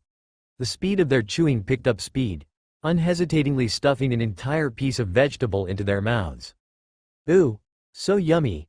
Some of the girls could not help but moan, totally dominated by the taste. At that moment, all thoughts about appearance and diet were all thrown out of the window. They transformed into fighters and fought with the boys for food. For a moment there, they were able to fight on par with them. Sob sob sob, this is so good, I've never eaten something this wonderful in my life. What is happiness? Being able to eat Yeezy's delicacies is happiness. Why? Why must you let me taste something so wonderful? All other food I taste will taste like sh*t from now on. Such taste should not exist in the realm of man. This is the food for the gods. FC King, eat slowly. How can your mouth open that wide? Don't use your hands. Disgusting? Was that necessary? Is it that good? Hao Jian stared at the crazed crowd, his throat trembling non-stop. Holding his fist tight, his face turned red, and veins were popping on his forehead. He felt as though being subjected to inhumane torture. That's unfair. I want to eat too. Brother Hao Jian. Why aren't you eating? Go on, don't be shy, Potato said in a muffled tone as his mouth was stuffed while giving Hao Jian a confused look. That's right, brother Hao Jian. Yeezy's cooking is beyond all those whatchamacallit chefs. If you don't eat it today, you won't get another chance. Little General interjected with a mouth full of oily stains. Brother Hao Jian, I remember you just finished your instant noodles. Are you full already? Sigh, what a waste, what a waste. Hao Jian, I feel sorry for you. To give up such delicious food over instant noodles. Sigh, this is the saddest thing that could happen to you. Come on guys, you should know that Hao Jian's dream was to have instant noodles for every meal. That contentment is a virtue. Brother Hao Jian. Thank you. Since you're not eating, we get to have extra portions of such wonderful taste. You're such a nice person. Thank you. Aye. Hao Jian's entire body was trembling. Tears filled his eyes. These guys are doing it on purpose. Karma. This is karma.